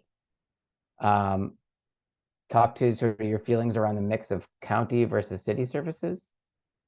And then are there any city expenditures that you think should be halted together or reimagined? All right, so going back to our list, I believe that Harry, I think you're leading off on this one. You say so. Is there a This fifth question? lit- Is there a fifth question? And you're our fifth candidate. So All right. This is literally my job. My job is helping governments develop better ways to pay farmers to improve the environment. That is, by better, I mean more efficient. By better, I mean fewer dollars per pound of nitrogen prevented from going to the Chesapeake Bay. I mean fewer dollars per acre foot of water that's getting saved in Texas. I do this all over the country. But I also do it right here in Anne Arundel County, in Annapolis, in Maryland. So what I would emphasize is the way to do this, the way that my organization has successfully done this, and the way that I've successfully done this, is by being data-driven, by being outcomes-focused, by finding clever ways to leverage and attract private capital, and also by embracing technology. So I want to give you a couple really specific examples. We've had a lot of good stats tonight. Definitely some good ones that I was not expecting to hear. But I bet nobody here off the top of their head knows how much Montgomery County is paying per impervious acre treated of stormwater. It's not a knock. Nobody should know that. But it's $150,000 per the unit is impervious acre treated. $150,000. And just a few years ago, Anne Arundel County was spending about the same, or even in one round of solicitations, $200,000 per acre. Now, I can't totally claim credit for this, but we do use it as a case study that we have helped other cities and counties follow. Anne Arundel County, just by switching to using an outcomes-based method of contracting, where they're paying folks for delivering the unit of result, in their very first year, saw a 68% cost savings. 68%, that's huge. So this is for addressing stormwater. They were able to do it for taxpayers with spending 68% less money. And even more impressively, over the next 5 cycles, they decreased it 43% more. Because when you have these outcomes-based contracts, yeah, you get a lot of savings from cutting paperwork, but you also get savings because you've created an efficient market in which the price can be driven down by innovation and by competition. They went from spending $100 or even as much as $200,000 per acre to $16,000 per acre to now about $9,000 per acre. Meanwhile, Montgomery County is still over here spending $150,000 per acre. So I wasn't expecting you to ask me the question about city services, but boy, I tell you what, if we wanted to have our MS4 permit get managed by Anne Arundel County, by Eric Michelson over there, that's probably a good idea. Another thing I want to talk about that's really near and dear to my heart is the land value study that the city recently commissioned. This is from a consulting company called Urban 3. And what it studied was for every parcel in the city, how much property tax and how much property tax revenue we're getting and how much expenditure we're putting out for each different one of those parcels. What it found was 77% of the city by land area does not pay for its own infrastructure with its revenue, which is crazy. And in fact, that's actually mostly outside of Ward 1. Harry, take about 30 more seconds, okay? Okay, sorry. I'll say, so we need to remove the regulatory barriers to discourage the kinds of land use that we most benefit from. And again, that's mostly actually outside of the historic district. So it's easy to do that while maintaining our culture and historic character. And I was going to talk about outcomes budgeting, but you guys heard about that earlier. Happy to talk about it more if anybody wants to hear it. Thank you so much. All right, Ron. Yep, some of these things I've touched on, but I'll get to them again. Obviously, the city budget keeps rising. It's up to $191 million this year. What's interesting is the way it works is usually in government, the budget is proposed and then they cut certain little things here or there. This time the budget was proposed and like a Christmas tree, the council added more things to it and upped the price from the proposed budget, which was an interesting approach. That's what I said. I won't vote to raise taxes as the alderman. Short of a cataclysmic event like a hurricane that we need to respond to and rainy day funds are insufficient, I will not vote to raise taxes. So that's a pretty adamant statement there. I think the residents need that commitment. I would also, like I said, drop the homestead assessment cap from 10% to 3%, to 3% or the CPI, whichever is lower, as I just mentioned before. But as for service that can be combined, I'll give you one right off the bat. We should look for more. Water. County residents pay less for water than City of Annapolis residents do. Economy of scale of consolidating that, letting the county provide water to city residents would actually save residents money and save the city money in our budget. Next thing we need to do is go line by line through the budget and ask the tough questions. I noticed, for example, like I said, having a background in public safety, this year's budget proposes spending $147,000 on forfeit asset seizures. That's page 16 to 17 of the proposed budget book from this year. Spend $147,000 to generate $60,000 in revenue. Now, mathematically, to me, that one doesn't make sense. And you can keep going through it. Like I said, they have a benchmark for public works to fix 2,500 potholes a year. The year to date in the budget book was 178. So where is that money going to? It takes asking those questions. And finally, I think we can generate money by increasing the quality of tourists our town generates. We need more than the ice cream cone buying day trippers who don't spend very much money, who don't overnight, who don't walk into the art galleries on West Street and the other stores. We need to attract groups that will come to town and overnight, and that takes changing how we look at tourism, how we market it, and what are the attractions. And I have some ideas for that, but not in 3 minutes. But I just wanted to throw that out there. And you're muted still. Sorry, my kid was yelling at me from the other room, so you guys didn't need to hear that. All right, Genevieve. Thank you. I do not support raising property taxes. We already do pay a gross amount of money, but at the end of the day, we live in a city that's very expensive to upkeep. We have a colonial city that is trying to live in a modern society, and then with climate change, coming in and attacking, we have to remediate, and we have to have a resiliency plan, and we have to execute that. So you have to find revenue. That's the only way that you can ever bring taxes down, is to find additional revenue somewhere else. And what possibilities does the city have for that? Yes, we could offload services onto the county, but the county isn't going to take services for free. They're eventually going to raise their county taxes to pay for the new expenses that they have of taking over any of our services that we don't want to pay for anymore. They've discussed in previous years about transferring over the fire department, transferring over the police department, combining it with the county. And you have to worry about staffing in those cases. You have to worry about pensions that are already invested in with the city. And again, that all costs the county money. So while on paper it looks great, in reality, it's eventually going to cost money somewhere.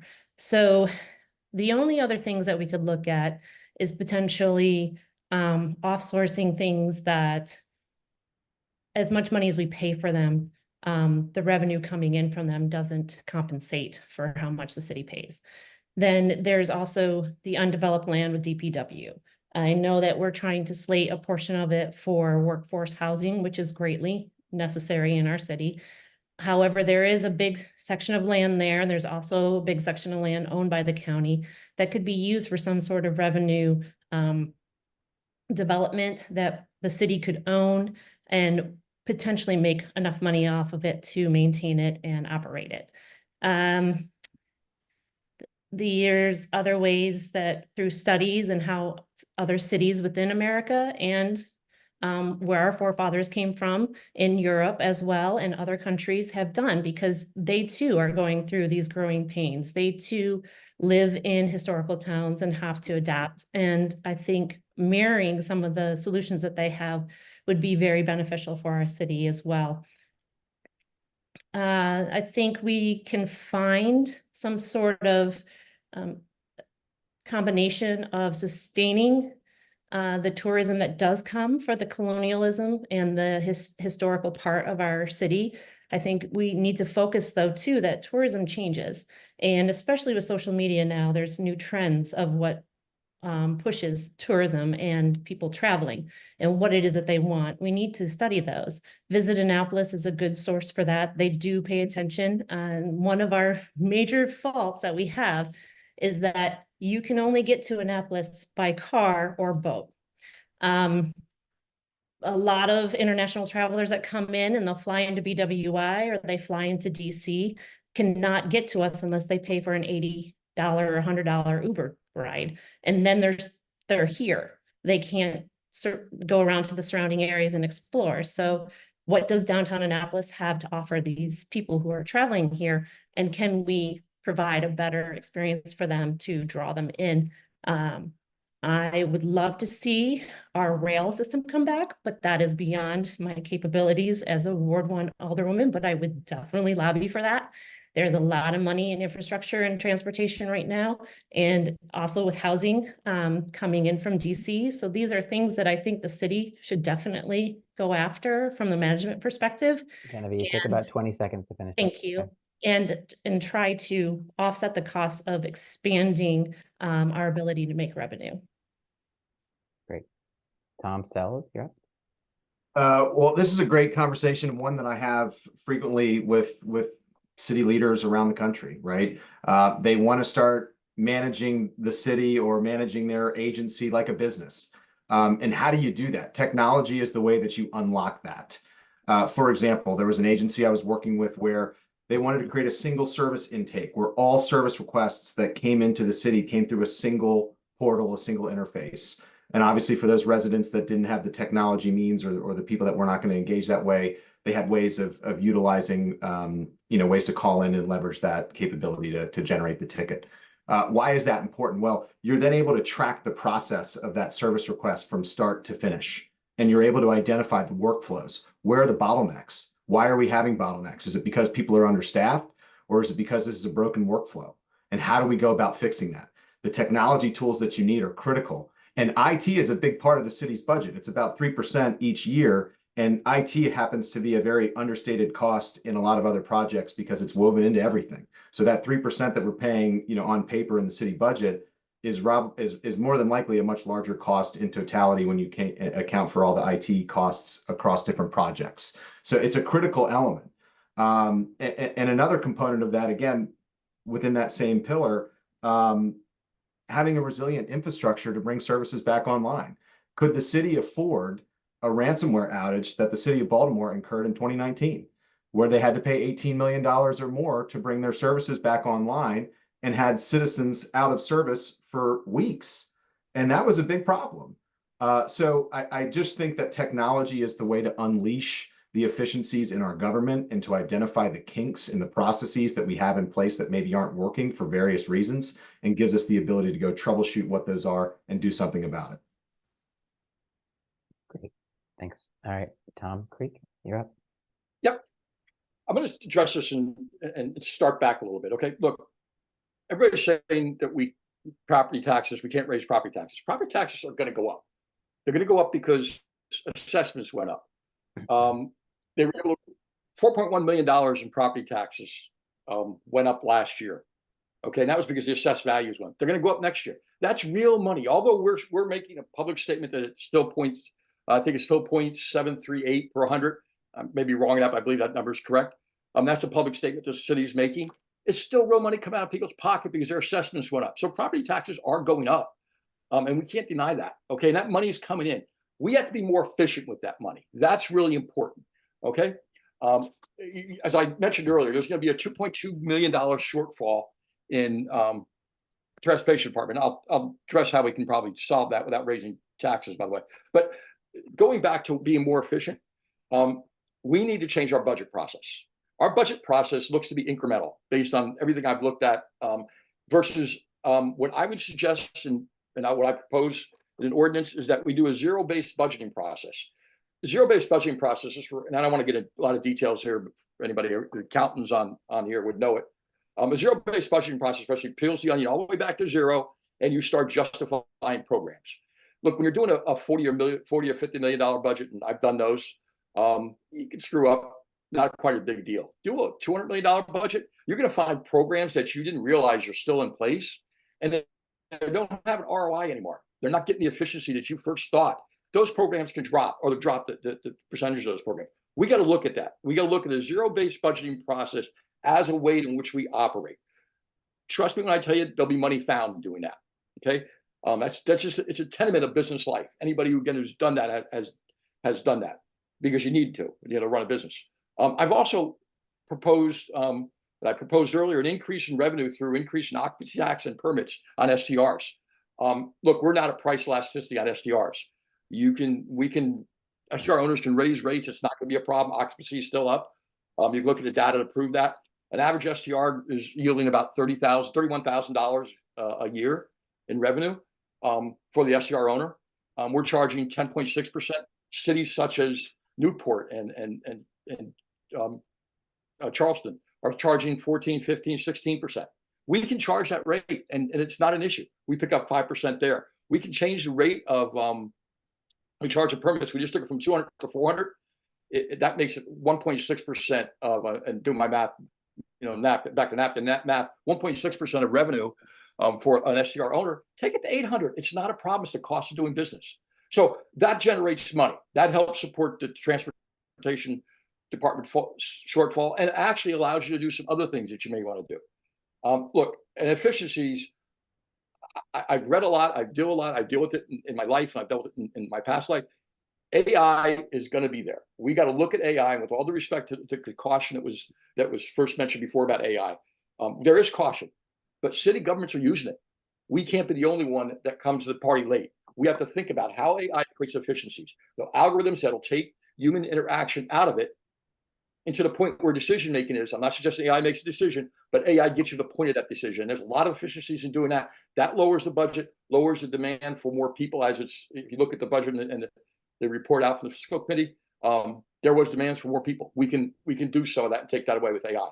The last point, and Josh, I know you're about to take about 30 seconds. Yeah, you're good. Okay, 30 seconds. I'll do quick. The last point was a point mentioned about selling some of the land that we own in Spot Creek. I think that land, and I don't think I know that land as I sat in the meetings, that land's going to go for offset some of that $300 million cost. So we're not going to be able to sell that land. That's to offset the affordable housing in the DPW. So that's at least part of it. So I just want to make sure that point's known. So I'm done with my 30 seconds. Thanks. Great. I like the thumbs up there from Harry on the AI at the end there. Super interesting answers on that question as well. Are there follow-up questions from the committee? All right, I see Kurt with his hands up. Go ahead, Kurt. All right. Very specific question.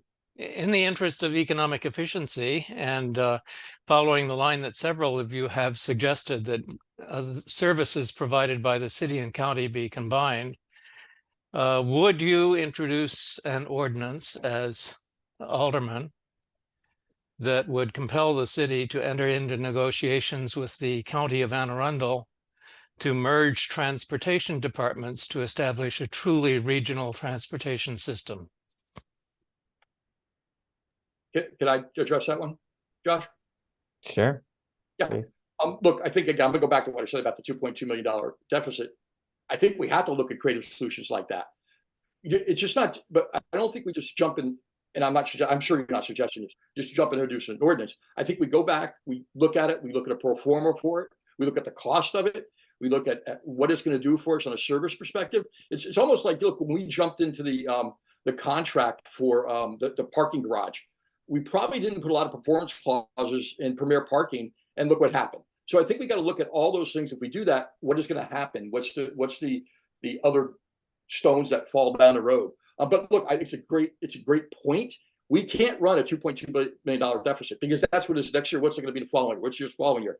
The American Recovery Act money went away. So we got to look at that if we're not going to raise taxes, which I'm not suggesting we should raise taxes, by the way. But to answer your question, I think it's a really good point, and I think it's a point that we have to actively go after. As y'all a person, we have to lead that effort to go after it and make it happen. Thanks. Thanks, Tom. Any other candidates? Yeah, I'll jump in. Kurt, I'll tell you, my answer is I'm largely data and research driven. So the answer is, the specific answer is maybe, but I can joke with you about the maybe. The maybe is this: if the data supports it, if it makes financial sense and efficiency sense, would actually make the system more efficient, then the answer is yes. It's a business driven decision for what works best.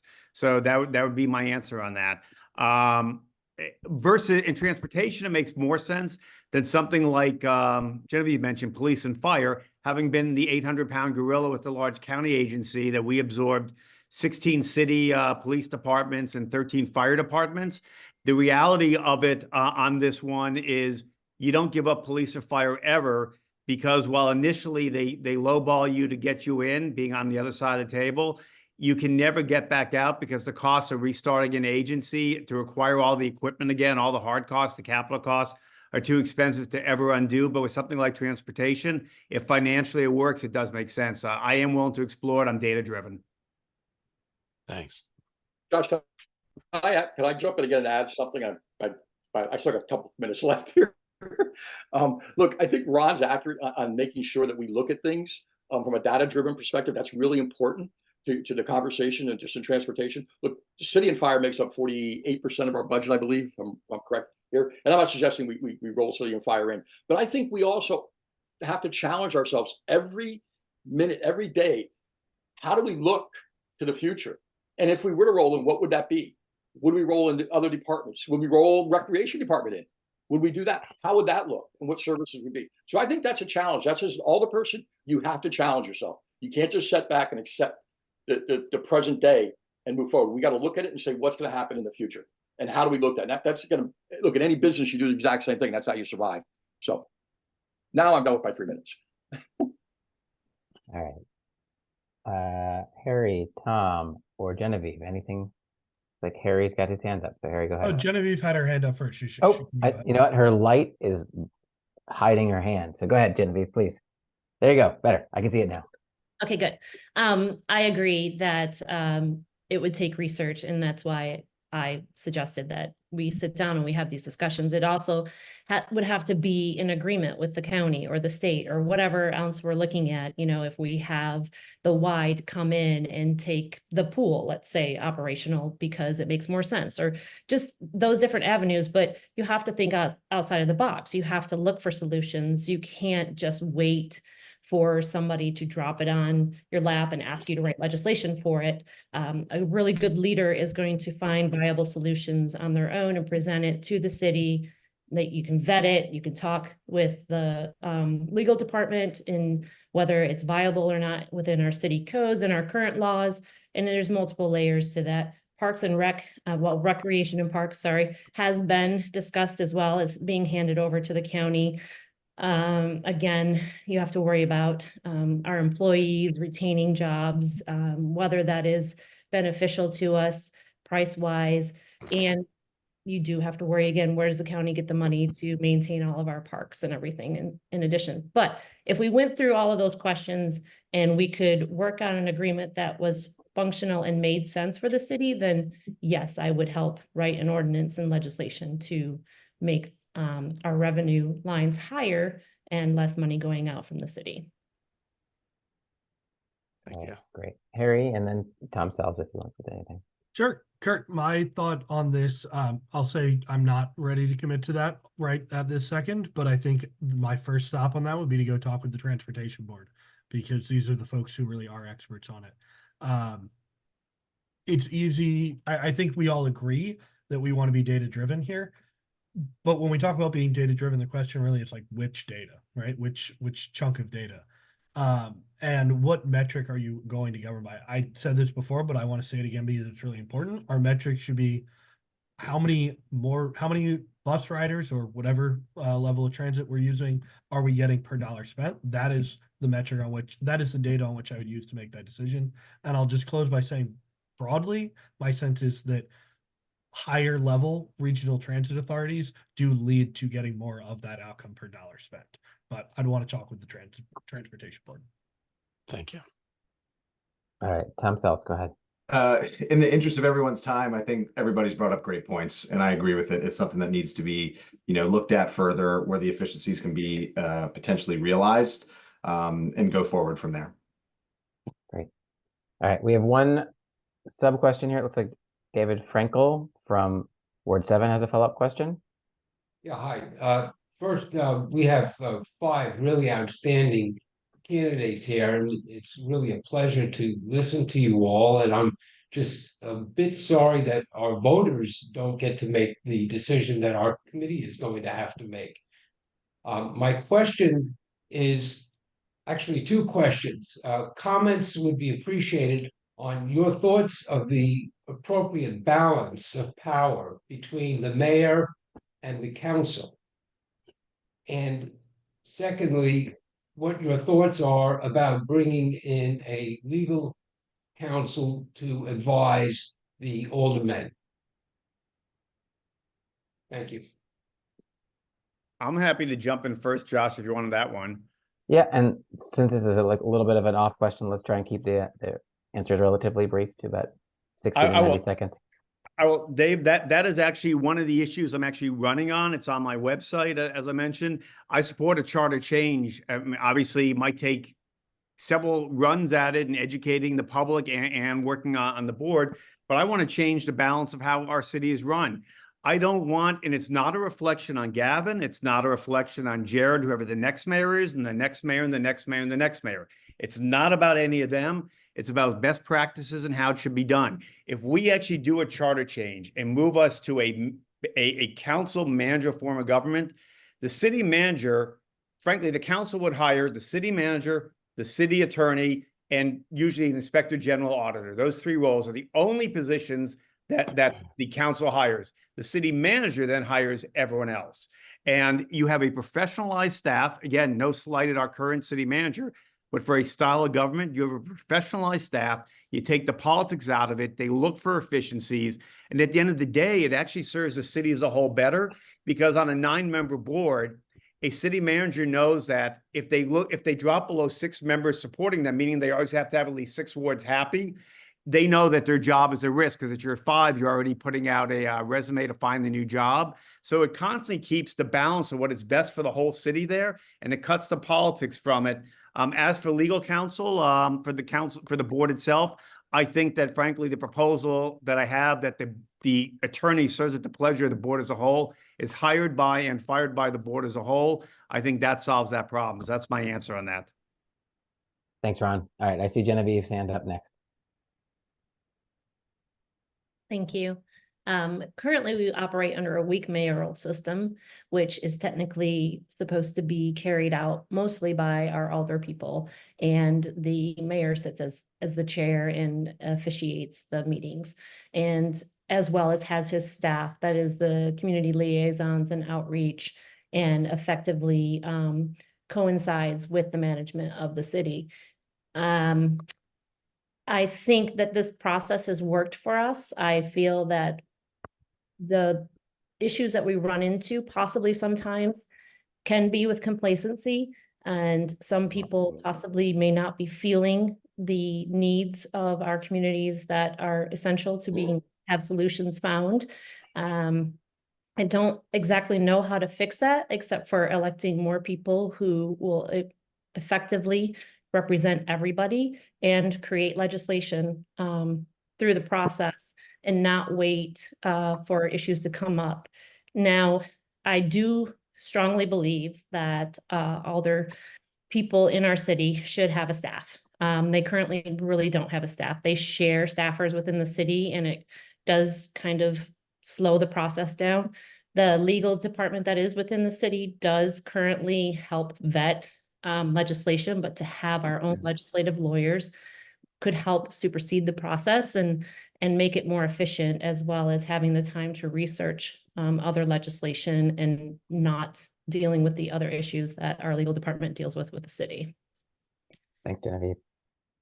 All right, Harry, I see your hand up. Yeah. Great answer from Genevieve. Broadly, I really agree with that.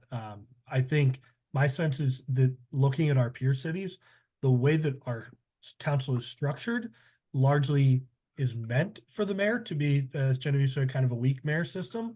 And yet what has happened is that mostly our city council, it's not always asserting its power. And that's because we need to be a little bit more unified. And one way to do that is by having more of a professional staff so that they can focus on the issues that actually matter rather than all of the individual details. And the other way that I heard proposed recently, I thought was an excellent idea, is having the city council be able to elect a city council president who can also do who can be kind of the point person on a lot of that work and help the city council be a little bit more unified and assert its own power. So mostly +1 to Genevieve, plus I like that city council president idea.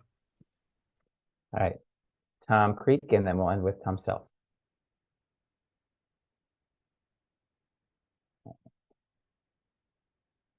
Tom, looks like you're muted. Oh, I'm sorry. There you are. You got me? There we go. Gotcha. Okay. I'm sorry. It works. So, listen, I think it's a really good question, because there's no saying in business that, a camel is a horse designed by a committee. So be very careful about bringing a lot of interaction into this conversation. I think, it's worked so far, the process we have. Now, has it worked to the optimum? Probably not. I think we should look at iterations. I think we bring a city council lawyer in. That's probably not a bad suggestion and a good suggestion, because I think it helps grow the city council in his viewpoint, and also demands of the alderperson to be more interactive with it. If that still doesn't yield the results, then yeah, we can jump to different forms of government. But again, I'd be really careful of this changing what's worked for a long period of time. And frankly, got us to where we are today. Not a bad thing and not a good thing, but there's going to be comments about that. But I think got us to, we're a pretty good city, and we're discussing good items, not bad items, of how we're going to grow the city. So I'm not in favor of making a wholehearted change. I am in favor of suggesting that we do get a city council lawyer. I really do. I think that makes a lot of sense. Great, Tom. Thank you. Tom? And again, great points raised by all, and I think it's a fantastic discussion, and I think it's something that needs further analysis. I don't have a strong opinion on it, other than I think what Tom Creek was getting to, which is, at the end of the day, I think people want to see things get done, and so if we're creating barriers for things to take place, things to happen, I don't think citizens want that from their government. I think they want to see things take place. They want to see progress. They want to see things happening. They don't want to see something get caught up in committee for 3 years, and then what was initially discussed and was really interesting to the public has now just kind of died off. So I just think it's something that needs to, keep that goal in mind, which is, we're here to do things. We're here to do big things and move the ball forward. Awesome. All right. Great answers. All right. So I think we've had an amazingly robust conversation. We've learned a lot about all of you. I'm thoroughly impressed at the amount of homework and preparation that all 5 candidates have done. We had a couple other somewhat prepared questions, but I think in the sort of essence of time and the fact that you've actually answered most of the other questions that we had with your really complex and well thought out answers, we are going to move to closing statements. But I will say I'd originally given you 2 minutes. If you want to add about 30 seconds or so in for your closing statements to just cover anything that you feel like you might have missed in one of those questions that wasn't in your closing statement, feel free to add that piece in. We will start our closing statements. I will actually do it backwards from the original order. So Harry, you're going to go first, then Tom Creek, then Tom Sells, then Genevieve, and then Ron. Oh, gosh, Josh, it has been a long night, and I appreciate you guys readjusting the schedule a little bit. I thought I'd actually break things up with a little bit of a joke. So I'll jump right into it. So guy hits middle age, and he has a midlife crisis. Goes down to the car dealership, perhaps it's on West Street, and buys himself a bright red convertible. He's coming home, hopefully not down West Street, doing 60 miles an hour, 70 miles an hour, 80 miles an hour, 90, 100 miles an hour when the lights flip on in the rearview mirror. And he pulls over. The officer walks up to him and he says, "I've been waiting for some jerk like you to come along all day long."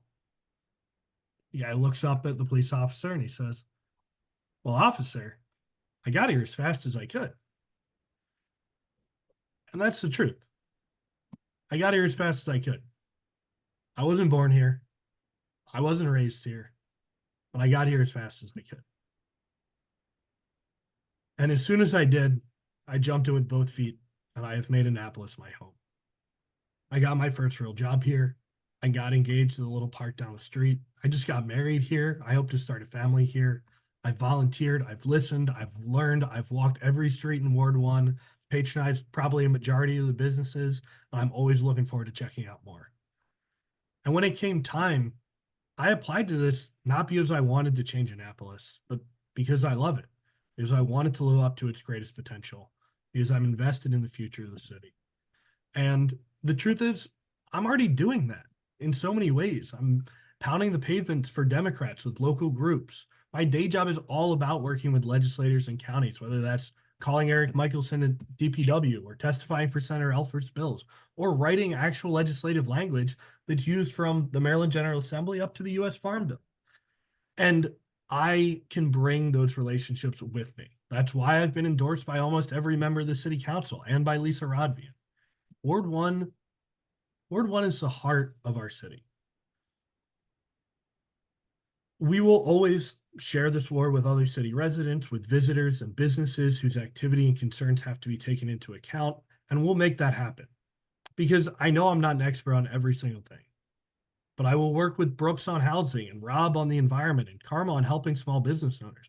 I will work with anyone. I have worked with just about everyone to make Ward 1, to make Annapolis, to make my home as strong as possible. Great. Right on time. Thanks, Harry. All right. Tom Creek, you're up next. First of all, I want to thank everybody for their time. It's been a long night. Look, I've spent the past weeks and months actively engaging with the residents of Ward 1, from Dean Street to Franklin, from Conduit to Prince George, from Constitution to just south of Clay. I've secured signatures of support, letters of recommendation. I even have a letter of recommendation from the president of the Ward 1, a personal letter of recommendation from the president of the Ward 1 Resident Association. I did all the checkbox procedures needed to advance my candidacy. But most importantly, I've listened. I've listened to our residents. I've listened to their concerns, try and better understand their needs. I've heard from small businesses that are struggling with the parking issues, from families worried about the resiliency of their home, and from residents who feel really disconnected from what's going on at City Hall. Their voices have shaped my platform, and they'll continue to guide my actions going forward. Now, to be frank with you, I didn't come here tonight with aspirational statements. Nope. Rather, I offered solutions based on data-driven points. But most importantly, I came here representing the voices of the people of Ward 1. That's my endorsement. There are times in life when a person gets to choose the direction they wish to pursue. In contrast, there are times that choose the person. The next 15 months, as somebody said earlier, I think Tom said earlier, the next 15 months are critical to the long-term future of Annapolis. And I believe that given my experience, my background, and my adherence to democratic principles, that I am that person. In closing, look, I ask for your vote, not because of what I've done or who I was, but because what I'm committed to doing. I will bring perspective, ground, and real-world experience and a deep love for the community. Together with the residents of Ward 1, and I mean doing together, we can address the challenges that face us, the practical solutions, with compassion and a shared vision, and a stronger, more resilient Ward 1, and frankly, a stronger, more resilient Annapolis as a whole. I want to thank you for your consideration and your trust. Thank you very much. Awesome. Thanks, Tom. Tom? All right. Well, thank you to the committee members and everyone for pulling this all together and bringing us together for this critical discussion. I think whatever happens tonight, my pledge is, whomever is chosen by the council, I wish to support that person for this next 15-month period because there are pressing issues that the city needs to get done, and they deserve our support as Democrats and as people on this committee to push forward the pressing challenges that we have. At the same time, I do want to run myself and move forward my campaign for this position. I'm extremely proud to call Ward 1 my forever home. I'm living here in my forever home. I'm raising a young family here. And again, the people that I see, that I feel I want to bring a voice to are those young families, again, that kind of maybe are on the fringe politically, or they're maybe not as involved as they would like to be, but want to figure out ways that they can get more engaged. And so for me personally, those are the people that I really want to bring into the fold, bring into the tent, as I describe it, in the city of Annapolis, that I think Mayor Buckley did such a great job throughout his campaigns of really growing that involvement amongst the community. So I know you guys have a hard decision to make here tonight. As I mentioned, I wish the best to whomever is chosen for this seat, and will support them. And if it is not me, I will support them moving forward. And what you can expect from me in my campaign is nothing but positivity, right? I think that is something that we all deserve here. I want everybody to be proud of the campaign that I'm going to lead, and look forward to engaging with more residents here in the community in Ward 1 and across Annapolis. Awesome. Thank you so much for that sentiment, Tom. Appreciate that. All right, Genevieve. Thank you. I wish to thank all of you for this opportunity. I also want to thank all of the candidates. It's wonderful to see so much participation as well as interest in this position, considering that last go round in 21, Elly ran unopposed in a primary as well as in the general.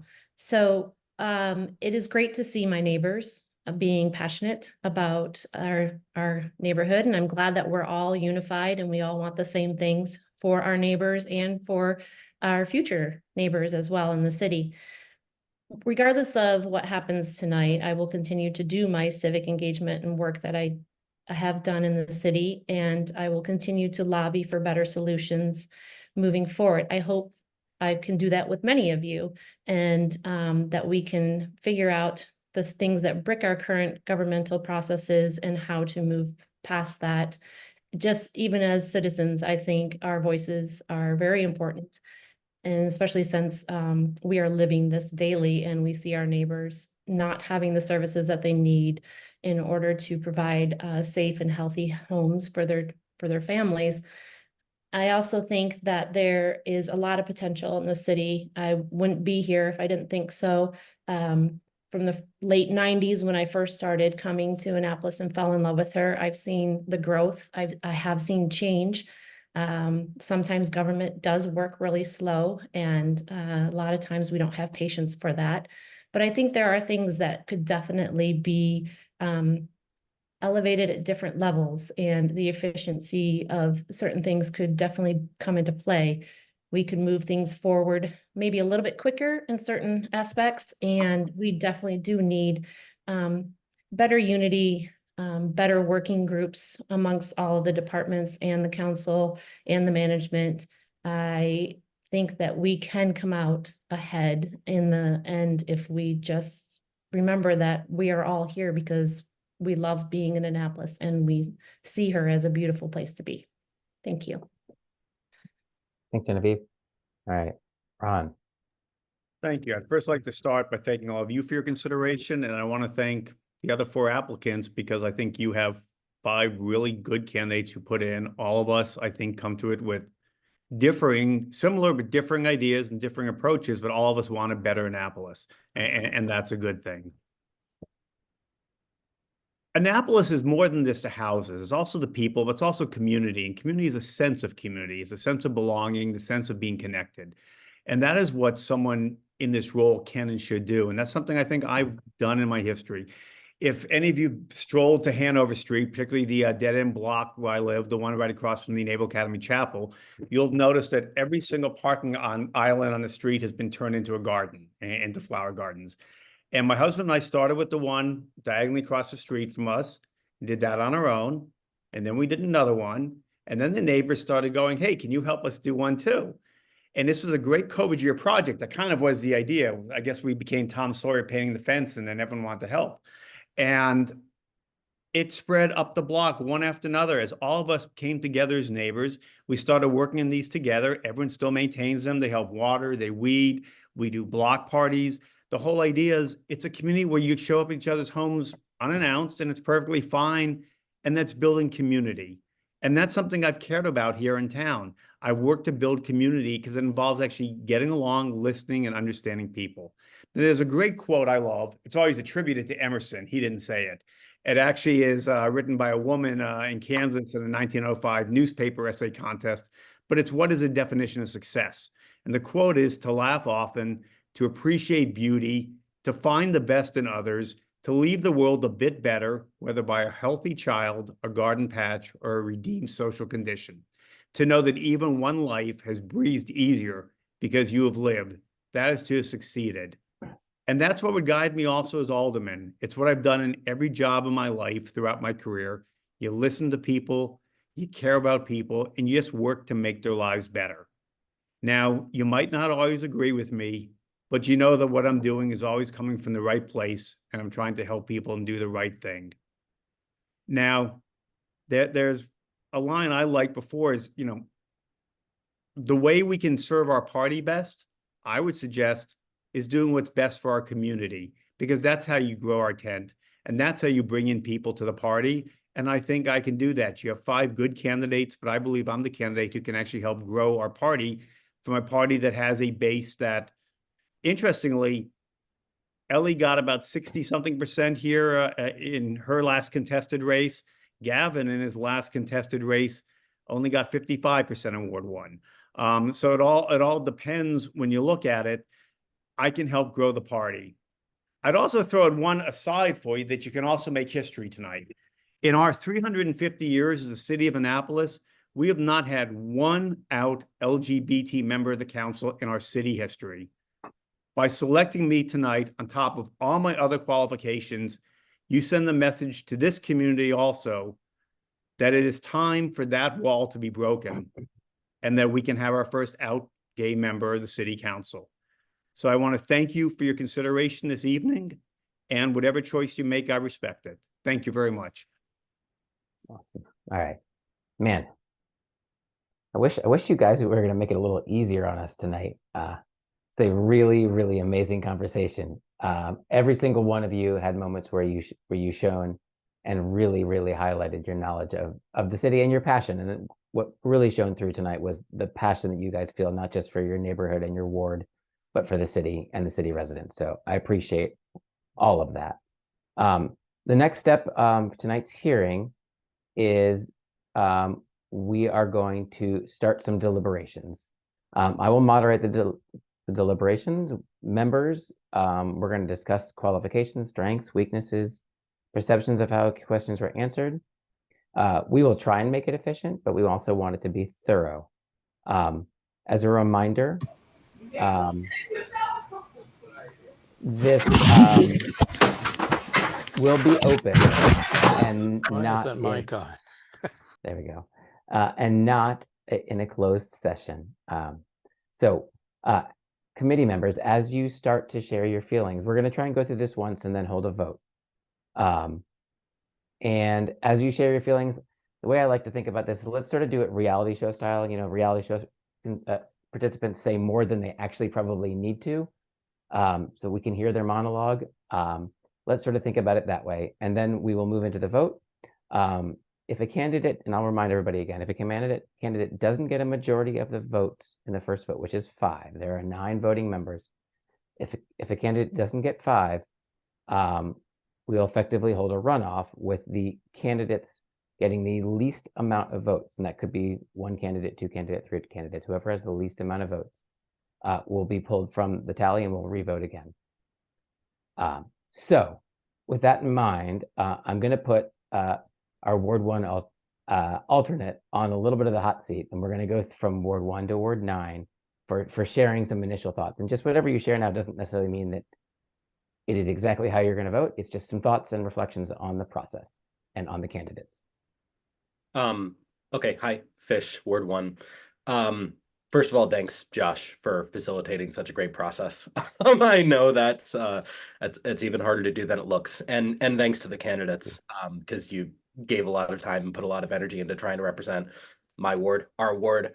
I agree with Josh. We've got an embarrassment of riches here. I certainly would not be upset if any person in this group was selected. I think everyone's got strengths that I observed.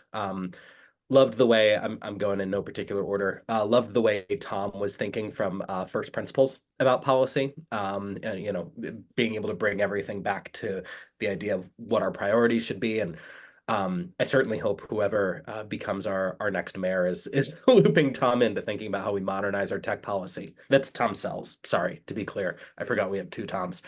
Tom Craik I appreciated, I want to note that Tom's gathered a lot of just person-to-person support in the ward. I think that's important.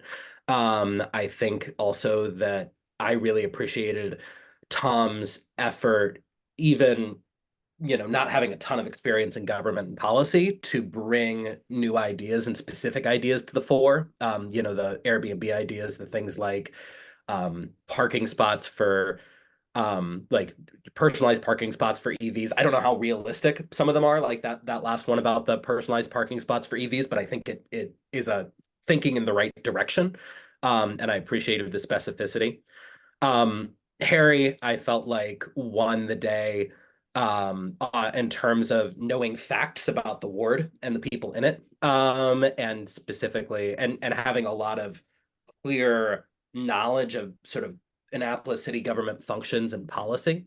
Ron, I think did pretty well, nearly equally well on that front too. I think I've had the pleasure of working closely with Harry more than I have other people. So I have seen some of this up close. I think the X factor that Harry brings is a lot of joy, energy, and creativity. We're seeing at the national level how much that can actually matter in terms of people's engagement, trust, and the effectiveness of leadership. So that's you combine that with a really deep understanding, not just of how our city government works, how government works in general. That's strong. And I think it matters when somebody has 6 of the 8 members of the Board of Aldermen and the mayor. It shows you can get a lot of stuff done. Ron, I thought brings decades and decades of really clear, effective, high level experience working in government. I have no doubt he'd be able to come in, break down the city budget and operations, and tell us where to find efficiencies and how to do things better.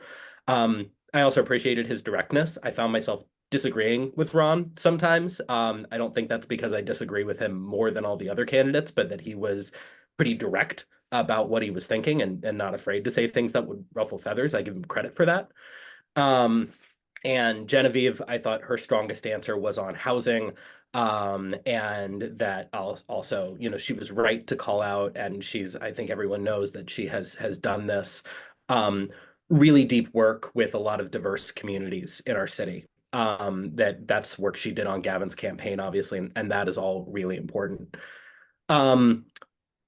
Here's where I'm at. Honestly, I am just not going to vote for someone who is not supporting Angela Alsobrooks. I get that Ron is friends with Larry. I have Republican friends. I completely respect that. If my friend were gonna, in a race to hand the keys to the Senate over to Rick Scott, it could be my best friend in the world. I would put up a yard sign for his opponent that was so big you could see it from space. I think that's just our job as the party, is to uplift people who are going to uplift the party. I think of the again, that's not to denigrate Ron's very obvious experience, ability, thoughtfulness, candor. Of the other candidates, one of the things I do feel really strongly, and I'm sorry, Josh, I think I'm the only person on this committee who's been on a reality show. So I've got my producer in my ear saying, say more things. I really feel like this process should have been an election. I would have liked for everyone in the ward to be able to choose among these 5 candidates. The best proxy that we have for that is the fact that there is one person who was most recently elected by a Democratic primary electorate and a general election electorate in the ward. That's Elly Tierney. Elly supporting Harry. That means something. Gavin was elected democratically by a majority of the ward. Gavin supporting Harry. That means something. So at the end of the day, that's going to be how I vote. We got multiple incredibly strong candidates in the race. I do hope that multiple people do get in and challenge the eventual winner, because that's going to be, I think that's important. At this point, I'm pretty clear that I'm going to cast my vote for Harry. Thanks, Fish. I appreciate hearing your entire inner monologue there. It was great. And I will add, and I'm going to be brief because I've talked a bunch throughout the entire evening, that Fish echoes a lot of my thoughts around all of the strengths of the candidates. I think that each one of them would bring extremely strong capacities to the city council. For me, one of the things that I really think is important as we move forward, both for the remainder of this term and into the 25 election, is really focusing on collaboration and getting things done. I think politics are important, and obviously, I serve as the chair of the Annapolis Democratic Central Committee. That means that I am interested in politics and politicking, but at the end of the day, the thing that the city council needs to do is get things done for its residents. And so I'm not going to necessarily show my cards just yet. I do want to hear what the rest of the committee has to say around the candidates, but when I make my decision, it's going to be based on experience. It's going to be based on how you prepared both for today and the information that the candidates turned in, and then who I think really is focused on that idea of being pragmatic and progressive and moving the city forward to be successful. And as Fish mentioned, that whether I vote for you to be the city alderman tonight or not has no bearing on, I think, how important the work that you do and have done to the city. And please, as a reminder too, like, just because you don't win necessarily this evening, aren't selected tonight, I hope that you are challenging whoever that candidate is in the primary, because those primaries are how we have robust conversations and continue to have robust conversations.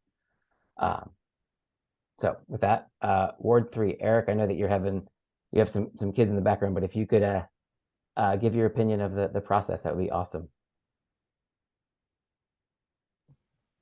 Hey, Josh, thank you. Yeah, it's a lot going on over here in my world, but I appreciate just being a part of this tonight. I got to say thank you to our entire team, to our committee, and obviously to all of the candidates tonight. I was amazed by all of you just being a part of something like this for the first time for myself. I was looking more so for who jumped off the screen to me. All of you had great answers. All of you did your research. All of you were prepared. All of you obviously signed up to be in this position. So you weren't going to show up tonight not ready. I'll have to second Fish. Genevieve, I loved your talk on diversity. Me, myself as a person, I look to be a very diverse person, the way I move around the world. Father of an autistic child. So just people that take time to deal with all walks of life. I'm very appreciative of that. I would say, Ron, also, as Fish said, I love how straightforward you are. I love how honest you were about your approach, how you see things, that you're friends with people on the Republican Party, being out in the LGBT community. I just appreciate everything about your honesty and just living your truth.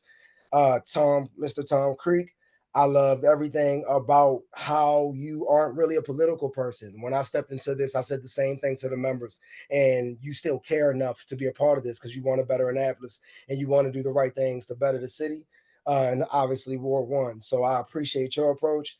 Tom Sells, you look like a male model, my brother. I love everything about you jumping off the screen tonight. From the moment you stepped up, I told people in my house, like, I think I went to St. Mary's with him.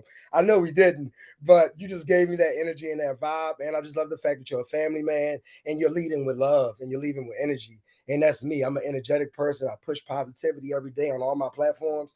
So I appreciated that from you. And last but not least, I felt like I'm missing one more person. Who did not speak on? Harry.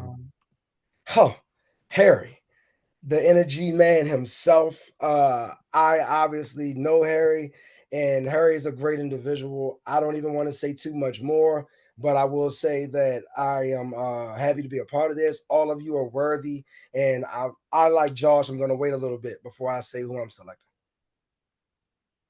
All right. Word 4, Kim, that's you.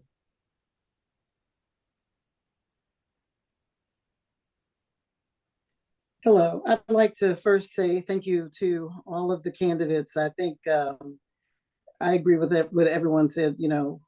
It's so great to see this level of interest. That hasn't always been the case. And I think that that shows a lot about what Ward 1 has delivered tonight in a mighty, mighty way. I also feel very similar to what has been said. I appreciate, I'm going to go with Tom K and Tom S. Tom K, you know, the grassroots work that you did with the signatures was extremely impressive, shows your commitment to a grassroots effort. And I think that's where we veer away sometimes. We don't think about the grassroots approach. And to get that number of signatures is extremely commendable. And I appreciate hearing your vision and thoughts on the path ahead and how you would approach things.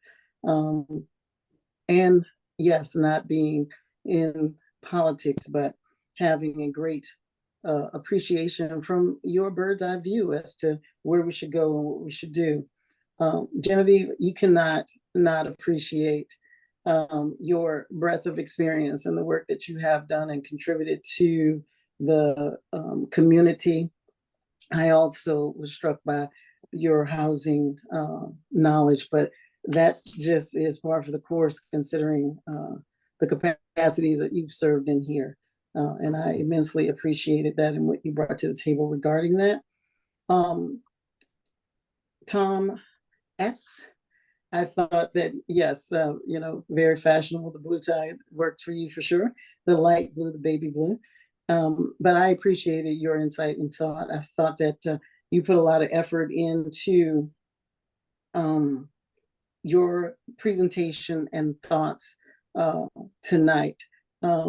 One thing only popped out at me was the fact of, you know, the map and all, and the reconfiguration of the area that you would be responsible for, you know, being more aware of that would be helpful, because that would be the reconfiguration of the area that you would support. And Harry, I felt you displayed a great knowledge of all that you've been working on since you arrived, and all that we've talked about from a desired outcome perspective on the work with ADCC. And Ron, I felt that your background was very impressive from the work that you've done in Florida. I look forward to that, a lot of that knowledge from Florida being translated to here in this town. I must say, I was a little struck by your comments regarding the city dock being half-hearted, especially considering the fact that I've been part of the critical Historic Preservation Commission review and comments regarding that. And there's a lot of information that's out there. It's kind of a situation where the ship has sailed, and the opportunity to really dissect that has occurred. And you know, that I think that hit me the hardest, because of the fact that I know all that hasn't gone into that, and I have been at the meetings and are familiar with the ones that have come and spoken about it when the opportunity presented itself for that feedback, and the ones that I haven't seen. And so, having been so intimately involved in HPC, that really stuck out to me, because that's a huge project that we need to move forward on, and sooner rather than later. We can always Monday morning quarterback. Someone used a football analogy. I love analogies. We can always Monday morning quarterback, Tom, anything, and nothing's going to be 100%. But if not now, when? And that project and the flooding is exceptionally important. It's critical. And that is the first phase of it. And the building component of it is already uncoupled. We wouldn't have to do it. It's been done. But that's the type of things we talk about in the meetings that I think is vitally important when they're presenting, and people have presented the great work and time that they've spent on that. So that's, really stuck out to me. And that will conclude my remarks. I will let everybody do a round robin before we do our first vote. Right. Thank you. Thanks, Kim. All right, Henry Green, you're up. Ward 5. I just want to echo the things that have been said about each of the applicants here this evening. All of you have done a stellar job of trying to respond to the questions that we asked. And I appreciate your willingness to step forward. And I know what it's like to put yourself forward in a situation like this. I've done it myself a couple of times, 2 or 3 times. And so it's not easy. It takes a lot of courage. I appreciate all of you. Tom, thank you so much. Tom Sells, thank you for putting yourself forward. I thought you had some insightful things to share with us tonight, and echo some of the other things.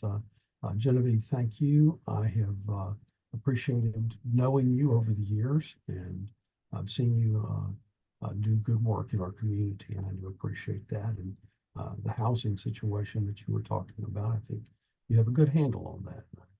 I appreciate that. Harry, I've enjoyed working with you and getting to know you the last little over a year now. You are an excellent candidate, and you have a lot of wonderful insight and good things to offer. Tom Creek, after looking at everything on this, I really had you and one other person like at the top of my list. And a lot of it has to do with the way you presented yourself this evening, not in terms of a politician, just I don't even sense that you have any ambition about moving forward beyond the city council. I think you're the kind of guy that we just might need in there. One of the things I guess that I'm looking for sort of is a sort of an oppositional kind of approach, because we're all Democrats on the city council. Where are the voices that could possibly say no to some things and offer some dissonance at times, so that you do have a heated conversation?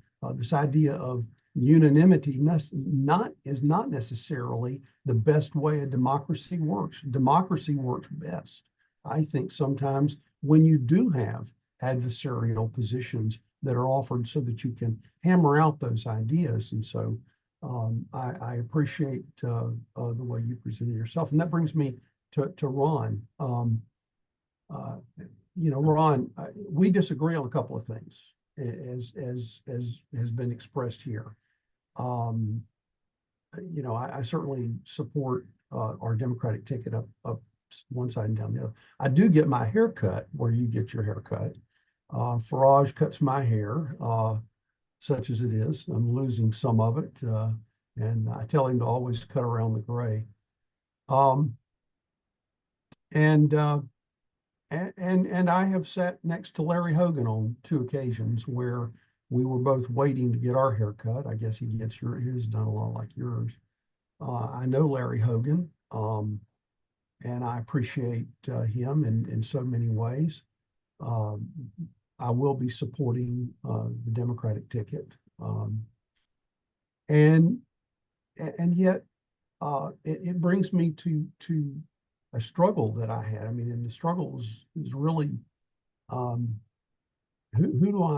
do I cast my vote for here? And it really comes down between you and Tom Creek, and I'm going to go with you, Ron. I'm going to offer my vote in favor of you, because I think you bring something to the table that we need.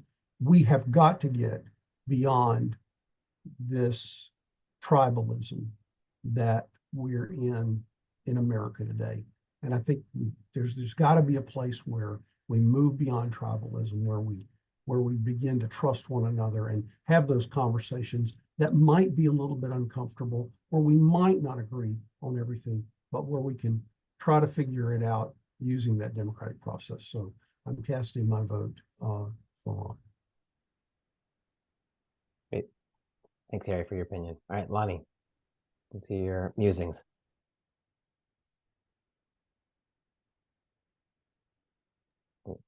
Hello all, and thank you to all 5 candidates. Very, very impressive. And it feels good to know that however this goes, I feel absolutely that Ward 1 is going to be strongly represented. Ron, on paper coming into this, you were probably my top pick. Unfortunately, I disagree with you strongly on a couple of issues, most vehemently with you and others about the council management form of government. Unlike you, I don't want to take the politics out of elected governance. I want the politics in it. I want that politics to be democratic, and I want it to be loud with the voice of the people. And a manager is just one more bureaucrat in my estimation. You almost got me back with your gardens, because I've seen what you've done over there, and they are outstanding. And Annapolis does need more of those. So total respect to you for that and for your background. I also want you to know I totally respect your answer about Larry Hogan being a friend. I think that was straightforward, honest, and friendship matters in this world. And I totally respect that. I also respect that you worked in his administration and thought you all did a great job with COVID response. Very, very, very, very proud of that.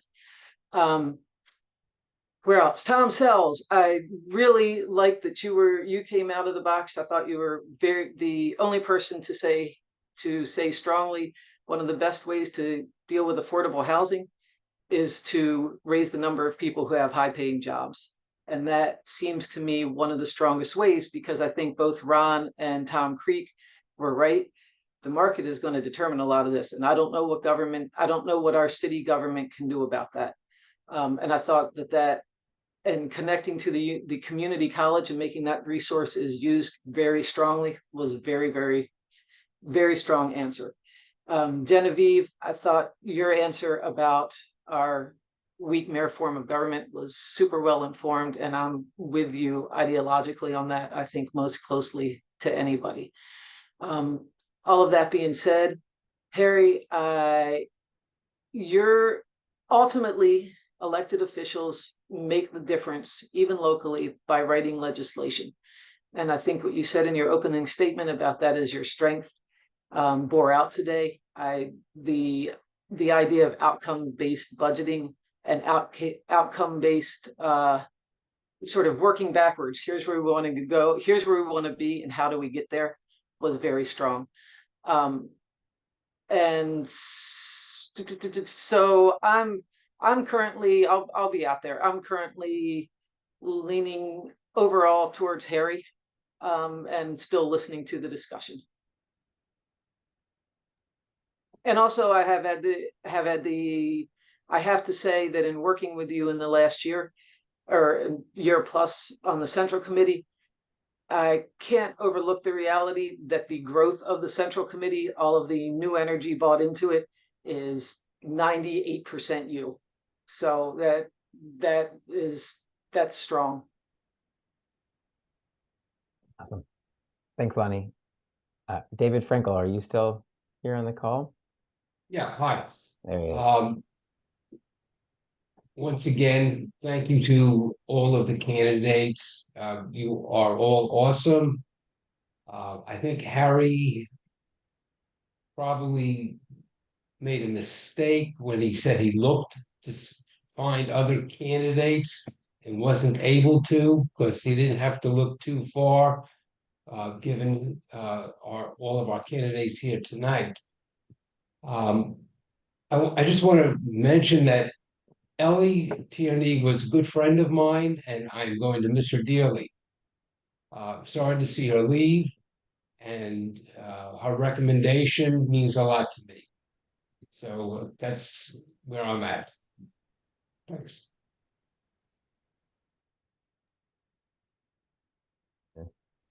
Great, thanks. Sorry. Tom, you're up next, Ward 8. Thank you. So again, thanks everyone for coming out to be part of this process. This is the third one of these that I've done. The first one was way back in 2013 when I put myself forward for this same seat, Ward 1. And then I had Josh's job when we did this in 2020. And it's great to see so many people come out for it this time. I'll say the exact same thing I said in 2020, that it is amazing the talent that you can find out there when you ask for it. And I'm really glad that everybody who put their name forward tonight did so. The great news is that all of you seem like you are going to continue to be involved in Ward 1, continue to work here in Annapolis to try and make the town better. Many of you, I believe, based on what you said tonight, are going to file to run for the seat next year. I think that's spectacular. I agree with Josh. I agree with Fish that this is a process that would be best carried out in an election. There are some flaws with this, but it is what it is. And I'm hoping that that you do go through that election process next fall and give the people in Ward 1 the chance to ultimately make the final decision. I also want to thank the 50+ people who showed up from the community to watch this. I think that's amazing. Level of engagement is just incredible. One of the biggest issues for me is the City Dock Master Plan. I've been working on it, supporting it for, it seems like probably 15 years now, since Josh Cohen was mayor. And I agree with Tom Sells, with Kim, that everybody has talked about it here on the call. Genevieve, you spoke about it. It needs to get done. And further delays are not going to produce anything but delay. I think it's in great shape, and I think we need to move forward with it. And that is the number one issue that I had tonight. So, Ron, I respect your opinion on the plan, and I understand it. But that's where I stand on the plan. And that's going to be probably the major thing that influences my vote. I also respect the work that you've done down in Florida, the work that you did on the COVID response for the last administration, and the work that I'm hoping that you'll continue to do and staying engaged here in the city. Tom Creek, thank you for coming out. I absolutely respect your business background. You put forward some excellent ideas this evening. I hope you stay involved as well. Oh, and by the way, Ron, I'm in solidarity with you. I also decided not to drink any wine during this hearing, as much as I might have wanted to at some point. But anyway, Tom Sells, you were probably the one that I knew the least about coming in, and I was really impressed with your knowledge with many of the answers that you gave. Very appreciative of your support for the City Dock Master Plan. Let's see, Genevieve, your level of engagement with the city is beyond commendable. I appreciate your support of the City Dock Master Plan. I appreciated your comments on the equitable water access plan as well. I'm hoping that we can get that in good shape and get that moving forward. It's been a long time coming with a lot of these issues, it seems. And we really just do need to work toward getting things done. So I am probably going to, Harry, appreciated your answers as well. You did a great job. I've known you, of course, from this committee, but also from our professional lives. We have worked together. You've provided a lot of great insights, not only tonight, but in that professional sphere, helping me understand and work through some of the challenges that we've been facing with, grant funding coming through the state. In that vein, your appreciation, not just of how the city works, but how the state legislature works, is, I think, really going to bring a lot to the table. I think that you've got unquestionably the energy. I agree with Lonnie, I believe, who said it, that I think that a lot that has happened with this committee, energy level in this committee, influx of new people in this committee, is down to the collaborative work that you have been able to do for us. I am a Democratic team player. I believe that having the elected mayor supporting you as the Ward 1 candidate and having the outgoing Alderwoman supporting you carries a great deal of weight, as well as the incredible support that you've got on the city council. Oh, by the way, Tom Sells, former Severna Park alumni. Yeah, so we'll always have that. Anyway, thank you all again. I'm not sure which order we're going to vote in, but I'll save probably what's not going to be surprise for that voting. Thank you. All right, and our last reflections from Kurt Riegel, our at-large committee member. Okay. Thank you so much. Ron, Genevieve, Tom, Harry, thank you from the bottom of my heart. You all have immense courage stepping forward as you have, and you have been diligent in preparing for this, all of you. The scope of your knowledge and your analytical skills and your hopes for the future of Annapolis are impressive, all of you. I will be happy with whoever is selected among you. In desperation, I went offline during this meeting and I checked out the city code, and I find to my dismay it is impossible to appoint all of you in a shared position. So we will be making a selection, and without letting the cat out of the bag, I have narrowed my vote down to 2 of you. And my vote will be guided by something that I sort of betrayed in my earlier remarks. That is, I'm looking for people who are most likely to put forward legislation which is actionable, which is based soundly on analysis, and which will move the city forward. So I will wait until the voting to spill the beans.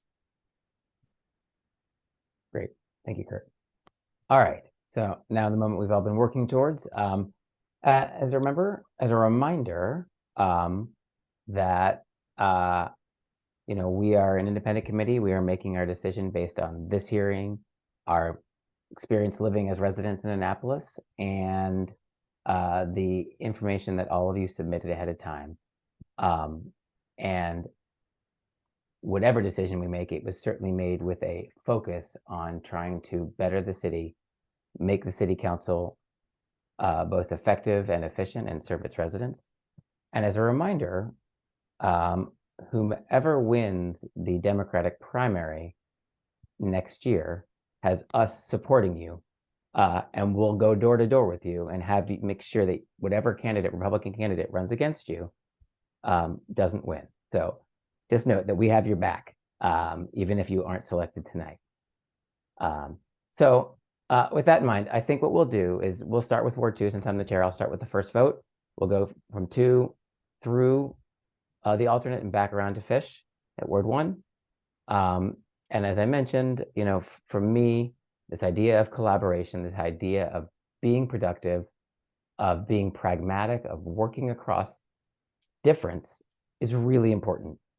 We currently have a city council that is all Democrat, and still struggle to be collaborative, still struggle to actually be efficient. And I think that this position has an opportunity to be a leader as sort of the Ward 1 and as Ward 1 is the sort of the center and hub of the city. And with that, as Tom and several of you said, that idea to move the master plan forward, to get that moving forward, it allows us to be a leader in the state of Maryland and in the country in thinking about resilience, in thinking about access to water, and thinking about how to both have a city that serves its tourists and its residents at the same time. My vote tonight, and it's been a tough decision because all of you are awesome. And I have to say, I think somebody mentioned it, I knew nothing about Tom Sells, and I want to give Tom a lot of props tonight because you represented yourself extremely well tonight. All of you did. But some of you were already sort of known quantities coming in, and Tom, you came out of nowhere and were awesome this evening. With that being said, I still, even after thinking through, listening to everybody talk, my vote tonight is with Harry, who I think will accomplish all of those things that I laid out. So I am casting my vote for Harry. Ward 3, you're up. Hello, everyone. Once again, thank you to each and every candidate. All of you were amazing. All of you are worthy. And my vote will also be for Harry.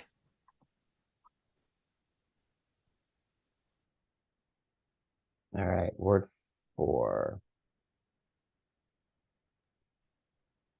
Harry. Thank you, Ken. All right, Ward 5, Henry. Yes, I do appreciate, again, let me express my appreciation for everyone. And again, I do believe that my vote will stay with Ron. Great.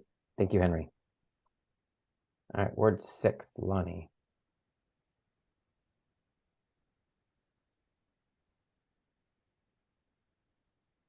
Lonnie?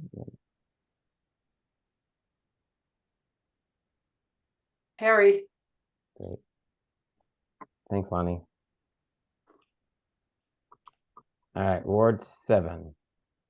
Harry. Ward 8. Everybody, thank you again. Harry. And alternate. This is really tough. My two, I will betray my thinking on this.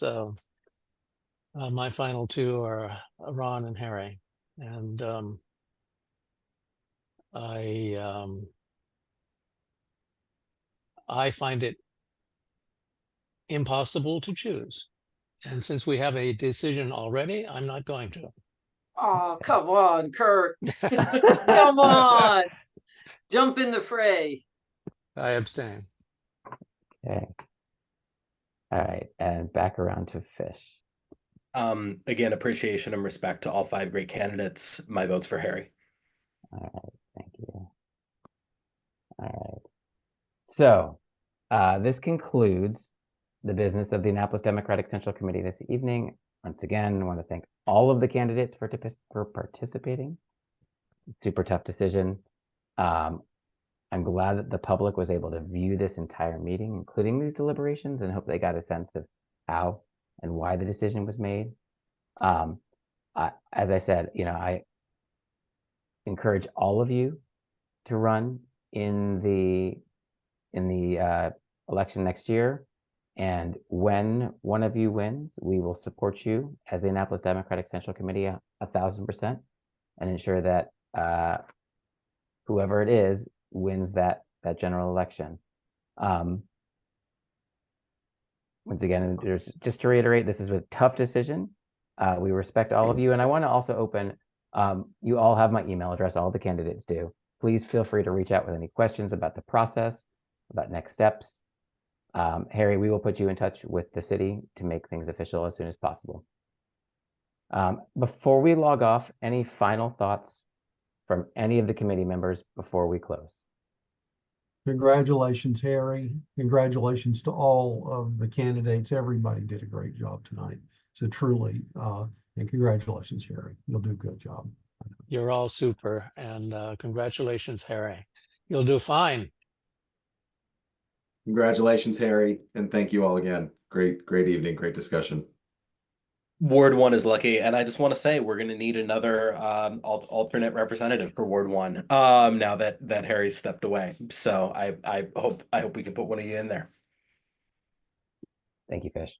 I'll also offer congratulations, Harry. I'll see you on that walk, the garden walk we're going to take that we already have scheduled, and get to know each other since we're going to be out there for the next year or so campaigning. Awesome. Bye, y'all. All right. Thank you, everybody. Thank you. Congratulations, Harry. Go get him. This meeting is now A lot of work needs to be done. adjourned at 11:07. Thanks, everybody. Good night.